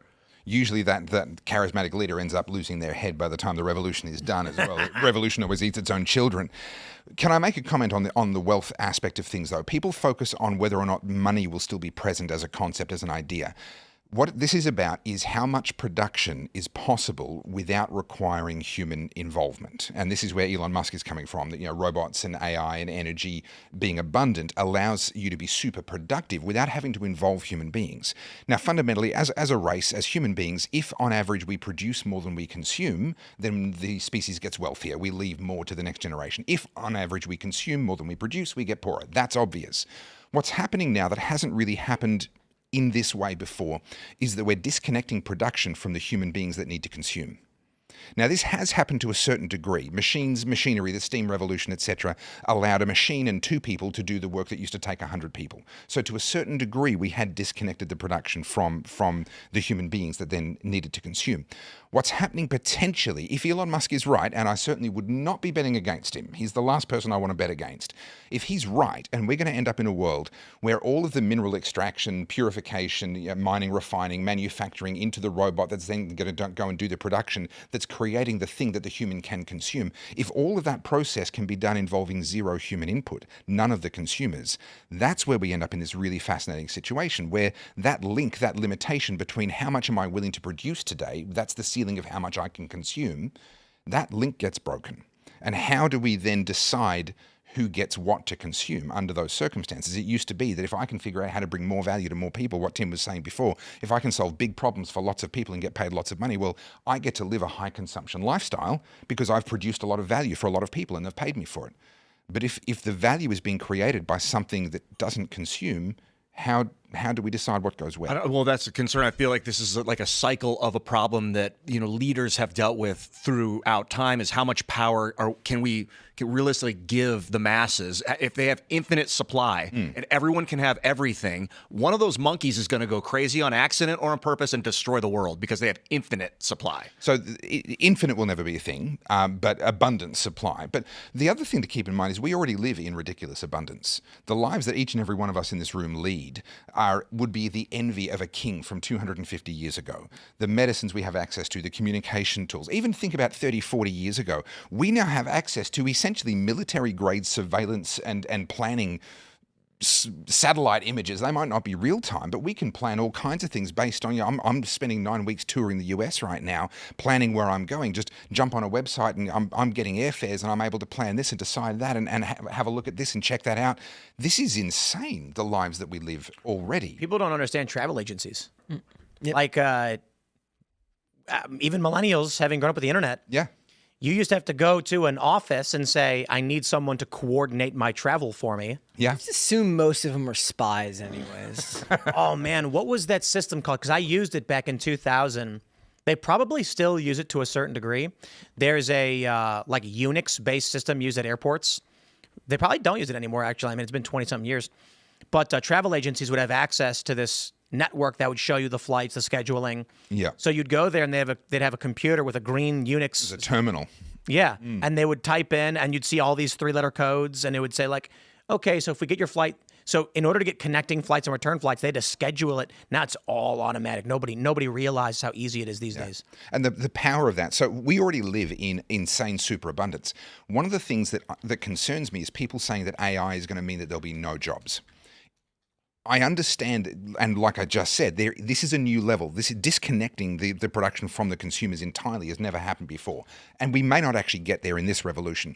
But at every revolution in the past, the invention of the microprocessor and the computer, before that, the introduction of electricity, before that, the introduction of machinery and steam power, each and every one of these has come with a group of people that we know as Luddites saying, this is going to be the end. This is, these people, how many coal miners are we going to put out of work because we're bringing machinery into the coal mines? Well, we put a bunch of coal miners out of work, and that proved to be a good thing because on average production rose because fewer people were now producing the same amount of coal. And if average production rises, then average consumption can rise. This is a wealth creation strategy. It does temporarily mean that those people lost work. Do we have an entire cohort of people still unemployed? No, because the coal miners found a new thing to do. Sabre. Man. Yup. That's what it was called back in the day. Oh, right. It was an American Airlines thing, but it became independent in March of 2000. And that's how travel agents would search, price things out. Because we didn't have the internet or the means to do it. Okay, so go make a comparison. When I'm traveling on the fly, I'm changing my schedule at the last minute because bookings come up. So I'll decide I need to get a hotel for tomorrow night. I'm going to be in that city. I will search for hotels. It'll tell me, and I'll put in the dates. It'll tell me what's available at what prices. I'll click on the hotels, look at pictures, read other people's reviews and opinions. I don't have to go to what were the old Lonely Planet or whatever. I don't need to go and find a resource that's 3 years old, that happens to apply to the correct city. No, I can get real-time information. Then I click on the one that I want, and it brings up all of the various booking sites with all the different costs, etc. All of that's being done. Here's the best part. Based on your travel history, it'll give you higher or lower prices. And No, I did not know that. Yeah, we were talking about that. yeah. What decides it? So your browser, they're tracking you with cookies. They know what you're willing to spend. Oh. They know based on other affiliates of the airline or whatever what your budget might actually be. And so they always say, search for the flight on a private browser or get a computer with no history and then search. I did not know that. Yeah. So that must be why I'm always finding really cheap prices because my phone knows I'm an absolute cheapskate. Jeez, for better or for so worse. they're like, what can we do to make money? And if you will look at something and click it away, they'll be like, lower the price and maybe you'll click it. Yeah, right. Dude, Hey, I asked you about that because the Washington Post got caught doing that or something like that. Washington Post? When what's the one that Bezos bought? Was that the Washington? Yeah. Yeah, and They were charging memberships based on your yeah. browser history. Because a lot of people quit because when he took over, they didn't like the fact that he took over the newspaper. So the company was selling Basically, they're like, if you're going to stay after he bought the paper, you're really going to stay. So we're going to raise the price. Well, if they generally just raise the price. No, based on your re-up on your subscription, stuff like that with the cookies on your computer. Yeah. Well, most people don't know this too, that your cell phone provider, you can go to a company and call and say, yeah, I need a transfer code because I'm going to be quitting. I'm going to cancel my service. They're going to say, we'll give you $30 off for the next 3 months. They do that with some of the streaming services too. If you cancel, they're like, hey, not so fast. We'll give you some free months if you stick with us. StreamYard did that to me. $800 a year, and I was like, I'm done. They're like, we'll give it to you for $4. I was like, wait, you waited till I told you I was leaving? Yep, All right, I'll do it for $4. Because when you're like, I'm going to click cancel right now, they're like, better to take 4 than 0. But related to what you were saying about the ability to create, like there was a point a while back where I made a point of saying that what Jeff Bezos had created with Amazon was incredible, given the ability to get people packages as fast as they could. Yeah. But it's not just about that, because other companies have offered that for quite Thank some you. time. It's the fact that you tie it to a marketplace. So now you've not just improved the lives of people who live places perhaps that don't always have the fastest shipping, but he's built such a massive infrastructure, but you've tied that to businesses that can also use it to then sell to it. So that's where you get that, because FedEx and UPS have existed for a very, very long time. But, I don't have their numbers in front of me, but I'm guessing their growth is far more stagnant compared to theirs. Okay, this is a brilliant point that I wish more people understood. People complain, Amazon just made Bezos a billionaire. It made Bezos a billionaire. It didn't just make Bezos a billionaire.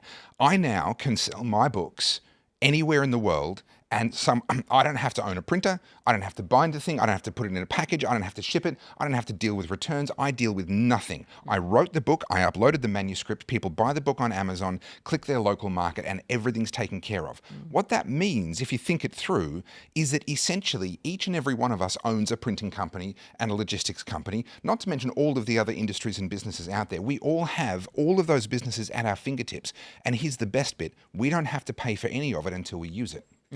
Right? Amazon is selling me the ability to print a book for a marginal cost above their costs. Oh, I got a good one for you. Yeah. So you're talking about authenticity. I'm going to tell you the apocalypse is nigh. So, guys, would you like to be rich? Here you go. Every year there is new material entering the public domain, and the public domain isn't actually that long. Meaning, most of the materials that are entering public domain are still somewhat prominent in our culture. So, for instance, Peter Pan, right? I believe Peter Pan is already public domain, not the Disney version, but the original story. Sure. So what you can do is you can actually just copy verbatim a Peter Pan, for instance, AI generate illustrations to go inside of it, put your name on it, and put it on Amazon. Hold on, Tim. I just need to take some notes here. Sorry, can you say that again? What's the strategy? Are you selling this as like a downloadable how to get rich? Well, I don't do anything like this, but it's actually pretty dang simple. So let's do this. You're right. Let's do this. List of things becoming public domain in 2027. So let's see what we have coming up. Is there a website that public domain countdown? Let's see what we got. Oh, awesome. Here we go. So January 1st, 2027. You've got The Moose Hunt, Pluto. Wait, what? The movie or the dog? Is that literally Pluto? I'm sorry, Yeah, the it's planet is what I Disney meant to up say. there. As he appeared in the Moose Hunt. Yeah, right. As he appeared in The Moose Hunt, Pluto will be, public domain. Big Yeah. fan. Okay. The Shadow, wow! I didn't realize the Shadow would be becoming public domain. That's incredible. That's really interesting. Superhero. Detective magazine, The Shadow. That's very interesting.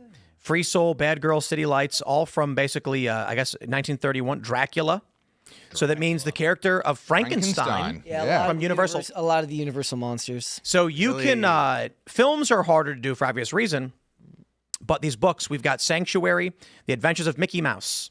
You will be able to copy that book verbatim, The Adventures of Mickey Mouse, cloned as public domain, and you put your name on it, put it on Amazon, and then when people search to buy the book, they see it and it's by you. That's where the authenticity is important because, like, if they like you, they'll be like, "I'll buy Tim's version of the repurposed." Look at content. this. Well, I mean, that's been done already. So 1984, for example, there's numerous different versions of that float around.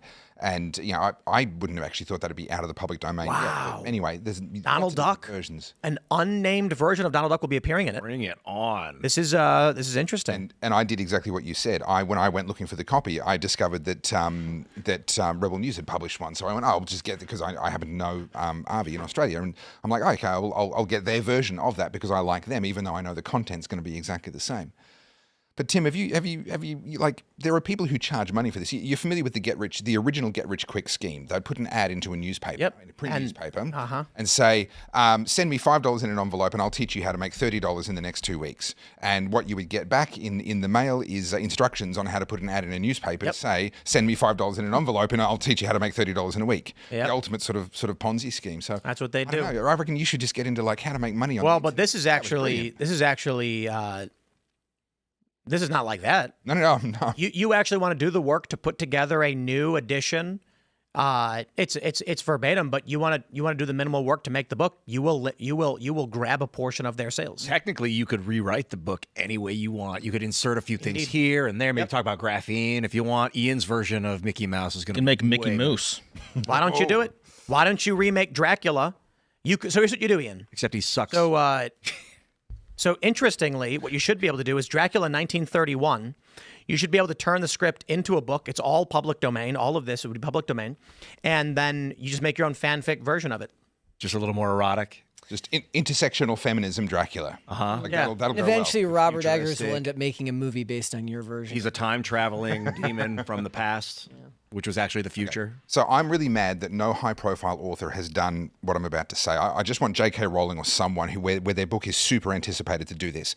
I want them to write 6 different endings to the book. Tell nobody. Just release the book. And then, of course, all the fans are going to buy the book, read it, and then they're going to start talking online.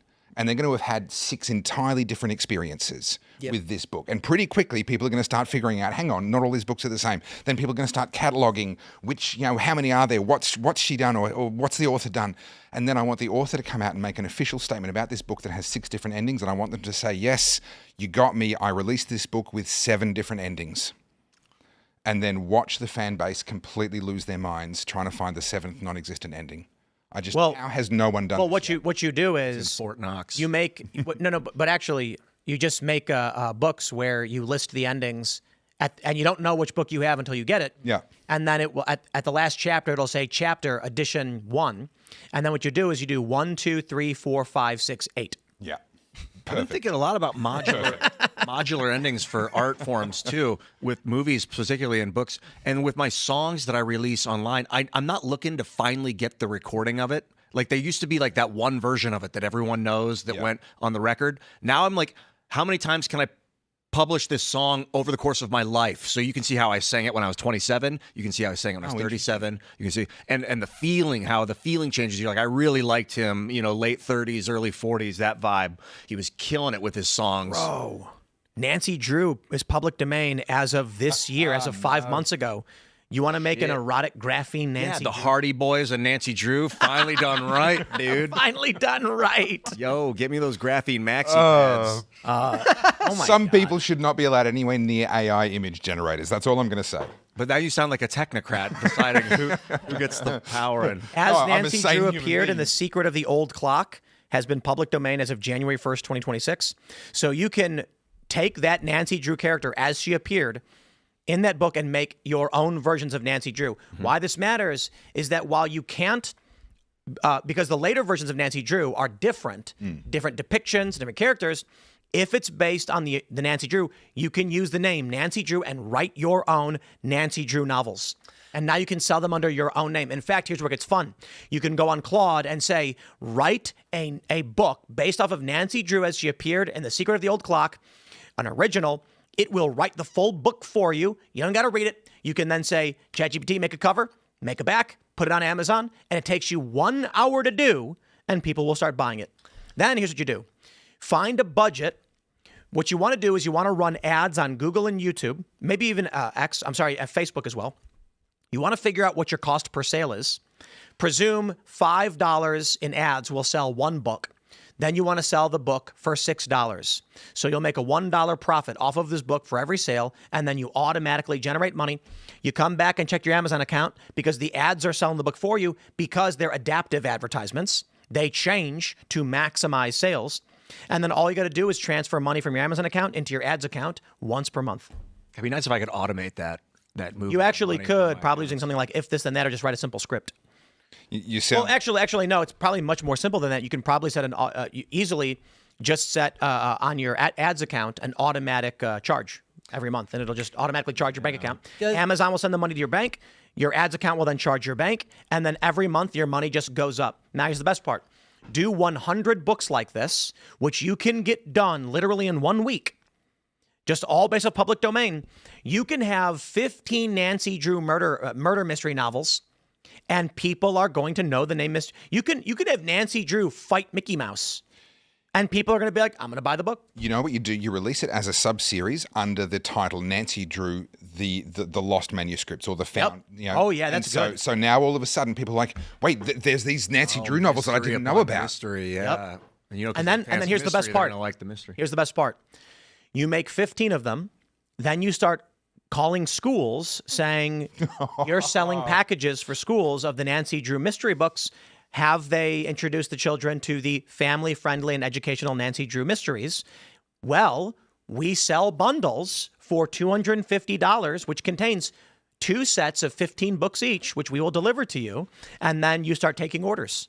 I'm telling you, dude. Devious man. Nancy Drew reimagined for the cyberpunk era. She's got a brain neural interface with this cybernetic eye, but she's still a badass. I have a feeling the original fans. I'm going to do that. I'm going to do it literally right now. I'm going to have Claude She's gonna make her own version of Ghost in the Shell. Are the Hardy Boys also public domain now? I don't know. 'Cause they were tightly connected to Nancy Drew when I was growing up. Look, the 3 investigators. That's where it was at for me. I read every single one of their books. I don't know how many times. Just could not get enough. The Hardy Boys? No. The 3 investigators. I don't know that. Okay, all right. It's also making me think of choose your own adventure books, which I feel like have gone out of style. I used to love them. The gamification Yeah. of novels. Yeah, and then I had to make sure that I had taken every single possible Yeah. pathway through the I'd book always so leave that my I'd read pinky every in page. to see where it went Yes. and go back. If I didn't like See it, where the other one went and then go back. I'm not gonna, it's keeping a safe point in the book. Yeah. Did you guys get into like Grail Quest, those books? They were like choose your own adventure. It was an RPG though. You'd actually roll dice, but I would just always just act as if Actually, I won yes, every my older battle. brothers did. I never did, but my older They brothers got into got Grail Quest? God, Grail Quest was awesome. You play as this guy, Pip. You like animate in this guy's body, and they call him Pip, and he's got Excalibur Jr., this sword, but he's just like this peasant in the Middle Ages, and then Merlin comes in and is like, all right, welcome back. You ready? And your sword can talk to you. Oh, it's great fantasy. High fantasy. How in the world did we Is get the book here? done yet? Tim, did you finish your novel? Let's see. Sounds like he's about ready. I would also be careful with anything public domain with Disney. It 'cause they're says really just- Nancy Drew became public domain January 1st. Let's see, 2 real constraints. I can use the 1930 Nancy plus Carson Drew, Hannah Gruen, Helen Corning, and the old clock plot elements. I can't pull in later copyrighted editions like Bess, George, or Ned, and I'll write fresh prose rather than reproducing. That is Sounds good. so cool. I said to write a Nancy Drew mystery based off The Secret of the Old Clock, where she's trying to track down an evil corporation experimenting on people that turns them into cyborgs, but slowly, as she investigates it, they keep making her become more and more cyborg. Yeah, like at what point when you're undercover are you just actually that thing now? Go native. I was thinking about that about well, evil. Like, and then we'll make some tweaks, but my idea is that she like breaks into a lab and then she like finds the evidence, but then they capture her and then they start like trying to replace her arm, but then like her friends come in, they're like, oh no, her arm. And then she gets like a nanite, a trap, like someone spikes her drink, and then she's like, what's happening? And then in the end, we're gonna totally change who Nancy Drew is into some like superhero cyborg. Nancy Drewski. You know what's hilarious to me is I stopped reading Nancy Drew once I realized there was just a formula to the plot. Of course. The plot was a formula. And so Scooby-Doo bothered you too. that intellectual property is probably one of the most AI-proof intellectual properties because people are going to be like, oh, but they're all the same. But they were all the same. Always the same. That's, It's always it'll be We gotta- undetectable AI. We got to get your Rumble rants and super chats, so smash that like button, share the show, and all that good stuff. We also have a great sponsor for you guys. It is Backyard Butchers. Head over to backyardbutchers.com. Use promo code TIM for up to 30% off and 2 free 10-ounce ribeyes plus free shipping. Man, I could go for a ribeye right now. I did not eat enough today. Here's what got my attention this week, my friends. Well, actually, more than this week because this is a script. The Secretary of Agriculture publicly warned that America's consolidated meat supply is a threat to the country itself. Think about that. Just 4 companies control the majority of America's beef supply, and the largest is foreign-owned. This is not a conspiracy theory. It is national food security. And here's what most people don't realize. A single pound of conventional grocery store ground beef can contain the DNA from hundreds of different cattle. Every time I read that, I'm imagining like a gigantic cow blob with like 100 faces going like, oh, and like someone being like, would you like to eat this? Actually, that was, what show was that? Is that the plot of your Nancy Drew book? No. The second Someone one? already made this where they were like, they have a gigantic cow blob that just is in a giant barn. What show Cut is off a that? piece of it. Oh, You know what Cow blob. Think about it, and I'll read this ad. It's disgusting. Don't eat that. Eat real beef from real ranchers. Backyard Butchers offers premium American beef from real Texas ranchers born, raised, and processed right here in the USA. And you can actually, when you go to Texas, you can see the cows. They're actually just standing there. You know what you're eating, right? 98% grass-fed, 2% grain-finished, 0 hormones, 0 antibiotics, 0 preservatives. Go to backyardbutchers.com, use promo code TIM for up to 30% off and 2 free 10-ounce ribeyes plus free shipping.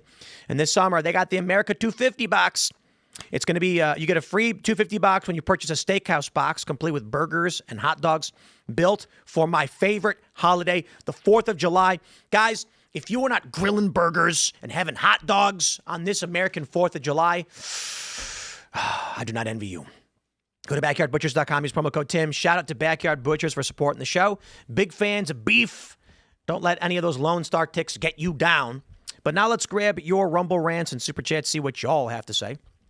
Salty Pepe says tens of millions of illegals brought in under Biden. All of their offspring, tens of millions, are citizens somehow. Our country is over. I refuse to live under the tyranny of traitors. Yo, we's in trouble, man. Satan says, hear me out. This is actually a bold move from SCOTUS. They noticed we were having too many wins and needed to remind us on the eve of Independence Day that the Tree of Liberty is still quite parched. Perhaps. Amy Coney Barrett pulled the hero we need, but not the one we deserve. Is that what it is? Mm-hmm. I think of the show. It's bothering the hell out of me. I think there was it uploaded? Maybe. Where they have one big cow with a bunch of udders? Well, I know Hitchhiker's Guide to the Galaxy, they had the cow that wanted to be eaten, that would come and serve you at the restaurant and recommend which of its cuts were most suitable. Yeah. All right. General T says the Heritage Foundation should be destroyed. ACB should resign in disgrace. They deceived MAGA and Trump. That place that I am says, F it, Trump should pack the Supreme Court and have them overturn this thing. I don't know why he doesn't do it. Just stop playing. I don't get it. Just stop playing games. Pack the court right now. Done. Thank you and have a nice day. I don't know. Just insane. Daring Do says this is worse than you think. The way it's worded, it could be used to challenge red states that closed before Democrats wanted to. Agreed. The Democrats have made the argument incessantly that every legal vote must be counted. So they are going to play this game. The Supreme Court has said there is no deadline for receipt. The presumption before was that we had a day. And in 2020, they created a universal exemption. The Supreme Court has now confirmed by precedent, yep, day means forever now. Good luck. All right. Jay Carrick says, keeping with Timcast tradition, born Saturday, please welcome a new patriot to the world. Cade Carrick. The little guy is toughing it out in the NICU, so please send out some prayers. God bless. Got it. Prayers and best of luck. Hopefully everything works out for the best. Rest. Let's grab a couple more of your Super Chats over here before we... Oh, what's this? We got Rolla says, Dominic Ercoles, as I said, was born and we're watching. Wow. Tim Pool for the win. Our son is 7 pounds, 11 ounces, 22 and a half inches. That's a big baby. Nice job, That's a dude. big Congrats. baby. Congratulations. More babies. Welcome. All right. Ben says, Hope Topher brought his marbles to teach them about preference voting and also hopefully his DVD, Think Free. I have a DVD of my documentary Battleground Melbourne, but Think Free is my slogan. That's my tagline. But I'm known as the marbles guy in Australia. We have a very different voting system. It's quite complex, but I actually think quite brilliant, and I use marbles and buckets, and I've done more to educate Australian voters than our education system has. That's awesome. Sadly. All right. Relatively Objective says Amy Coney Barrett is a textualist who identifies as an originalist, which is saying not an originalist. I don't believe there are any originalists. I don't. I make this argument all the time. You ask any conservative, should blasphemy be illegal? And they say no. So there's no originalists. Thank you and have a nice day.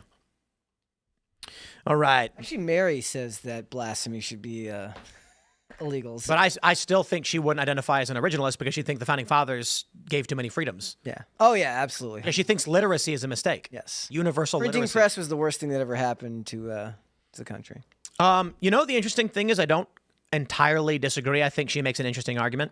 Mary's argument is that there are too many people who lack the capacity to understand what they're reading. So they read words, don't know what it means, and then mangle up these meanings, but think they're intelligent and then act upon these misconstrued understandings. And this is actually argued back in the Bush administration that the average people should not go to college. This was an economist that I like to cite. I forgot who it was because, again, I was like 16. He said, you need to have an IQ of 110 to make college work. The problem is we tell everyone to go to college, whether their IQ is below that or even below 100. So what ends up happening is you get young people of average intelligence who can memorize things but can't understand them. What happens? When they get to college, they generally remember things they heard without knowing what they mean, so they jumble them together in ways that don't make sense and then tell people what is when it's actually not. And I thought that hit the nail on the head with the hammer. I'm certainly on board with the whole, college should be, unless you have a very clear vision for what you're going to do with your life and you need a college degree in order to do that thing, please don't go to college. Like just watch a couple of episodes of Dirty Jobs with Mike Rowe and then go out there and earn a real living. College is not for everyone. I mean, that's a bit of a trap that people are in nowadays, though, because of the way the economy is and the way the job market is. It heavily favors the employers so much that they can put ridiculous college level But by and large, they're not. That was a phase that we went through in the 90s and into the 2000s. And I watched this happen in Australia because I was homeschooled and I was never going to go to university. I had no interest. I'm one of the least educated people you're ever likely to meet, and at least in terms of official education. And people said to me, oh, you're ruining your future prospects. You will never get a job. They're never going to employ you. You have to have the piece of paper just to get in the door. And I watched that change in real time in Australia as the degrees became so ubiquitous that they actually became next to worthless on a resume. But in America, a lot of it doesn't have to do necessarily with the specific degree, but having a 4-year degree in general means that you can laterally transfer to other businesses. But if you're going and you're filling out an application online and you're not meeting somebody in person, first of all, the AI program they're using to check all the resumes is just going to reject you off the face anyways. Yeah, in time, those companies are going to get punished for having such poor hiring practices. In Australia, at the very least, what we saw was a real shift towards your actual character as a human being. Can you actually show up on time, present yourself well, do all those things? There's that old joke about the guy who graduates at the very top of his university and he goes to get the ideal job and he gets the job and he's super excited. It's a prestigious workplace and the owner meets him and he gets the guided tour and all the while he's excited waiting to see his office. Is it going to be a corner office? What's it going to be? And a wonderful, wonderful guided tour, and finally they get to a door and the boss says, well, this is where you start. And he opens the door and it's a broom closet. And the owner pulls out the broom and hands it to him and says, well, you can start sweeping in that corner and then sweep all the way to here and then put all the rubbish in the bin, then come and see me. And he says, excuse me, I'll have you know, I went to university and I graduated at the top of my class. How dare you? And the business owner looks at him and says, oh, I'm so sorry, you went to university. Let me show you how to use a broom. It's a joke, but it's also a reality. And business owners have caught up to that reality. They want people with real world experience and actual character. Yep. I went through, I think at the time that I was getting started in my career was when businesses had begun to adapt. And I witnessed it firsthand with a story I like to tell about my friend who went through several college applicants who failed at their job and were miserable. And then when he ran out of money, he said, I guess I got to go to the bottom of the barrel and just go for high school grads who can take less money. And they did the job with no problems. He said, the people who moved to California with college degrees proved only that they were ever good at being told what to do, but they couldn't solve problems on their own. The people who moved to California having dropped out of college and made a decision for themselves proved that they were willing to take a step to solve the problem on their own. And he found it was cheaper, faster, and more efficient to hire people who did not go to college. Yep. People who went to college needed to pay off their student loans, they needed more money, and they actually were just people who did what they were told to do. Yep. When you look at somebody who goes to college, you'll find often, not always, somebody who said, what should I do? He's 18, what should I do? They said, do this. And he goes, okay. Mm-hmm. Whereas people who never went to college said, I'm going to figure it out on my own. Not a guarantee, but we're going to go to the uncensored portion of the show, my friends, and talk a bit more about all of this. So smash the like button, share the show with everyone you've ever met in your life. You can follow me on X and Instagram at Timcast. Sir, would you like to shout anything out? At Topher Field on all the socials and topherfield.com. You can also find my books on Amazon. Guys, thank you so much today. And if you want to follow me, I'm on Instagram and X at Brett Dasovic on both those platforms. You should check out PCC. We're normally live 5 days a week, Monday through Friday at 3 p.m. Eastern Standard Time. We're just Monday, Tuesday, Wednesday this week, but I'm potentially thinking about doing another show on the weekend. But we also do a Discord show twice a month, so not this week, but next week. So go sign up for the Timcast Discord as well. Thanks, guys. Follow me at Ian Crossland all across social media. Go to iancrossland.net. if you want the portal to all my social media accounts. Also, go to graphene.movie and sign up for the upcoming documentary. It's still upcoming. Check it out. At Ian Crossland, you'll find me. See you later. I'm Carter Banks. You can follow me at Carter Banks everywhere and at Carter Banks Official on Instagram. Thank you to everyone who purchased or streamed the song that I released last week. I really appreciate it. And we didn't beat Lizzo, but maybe next time. Yeah.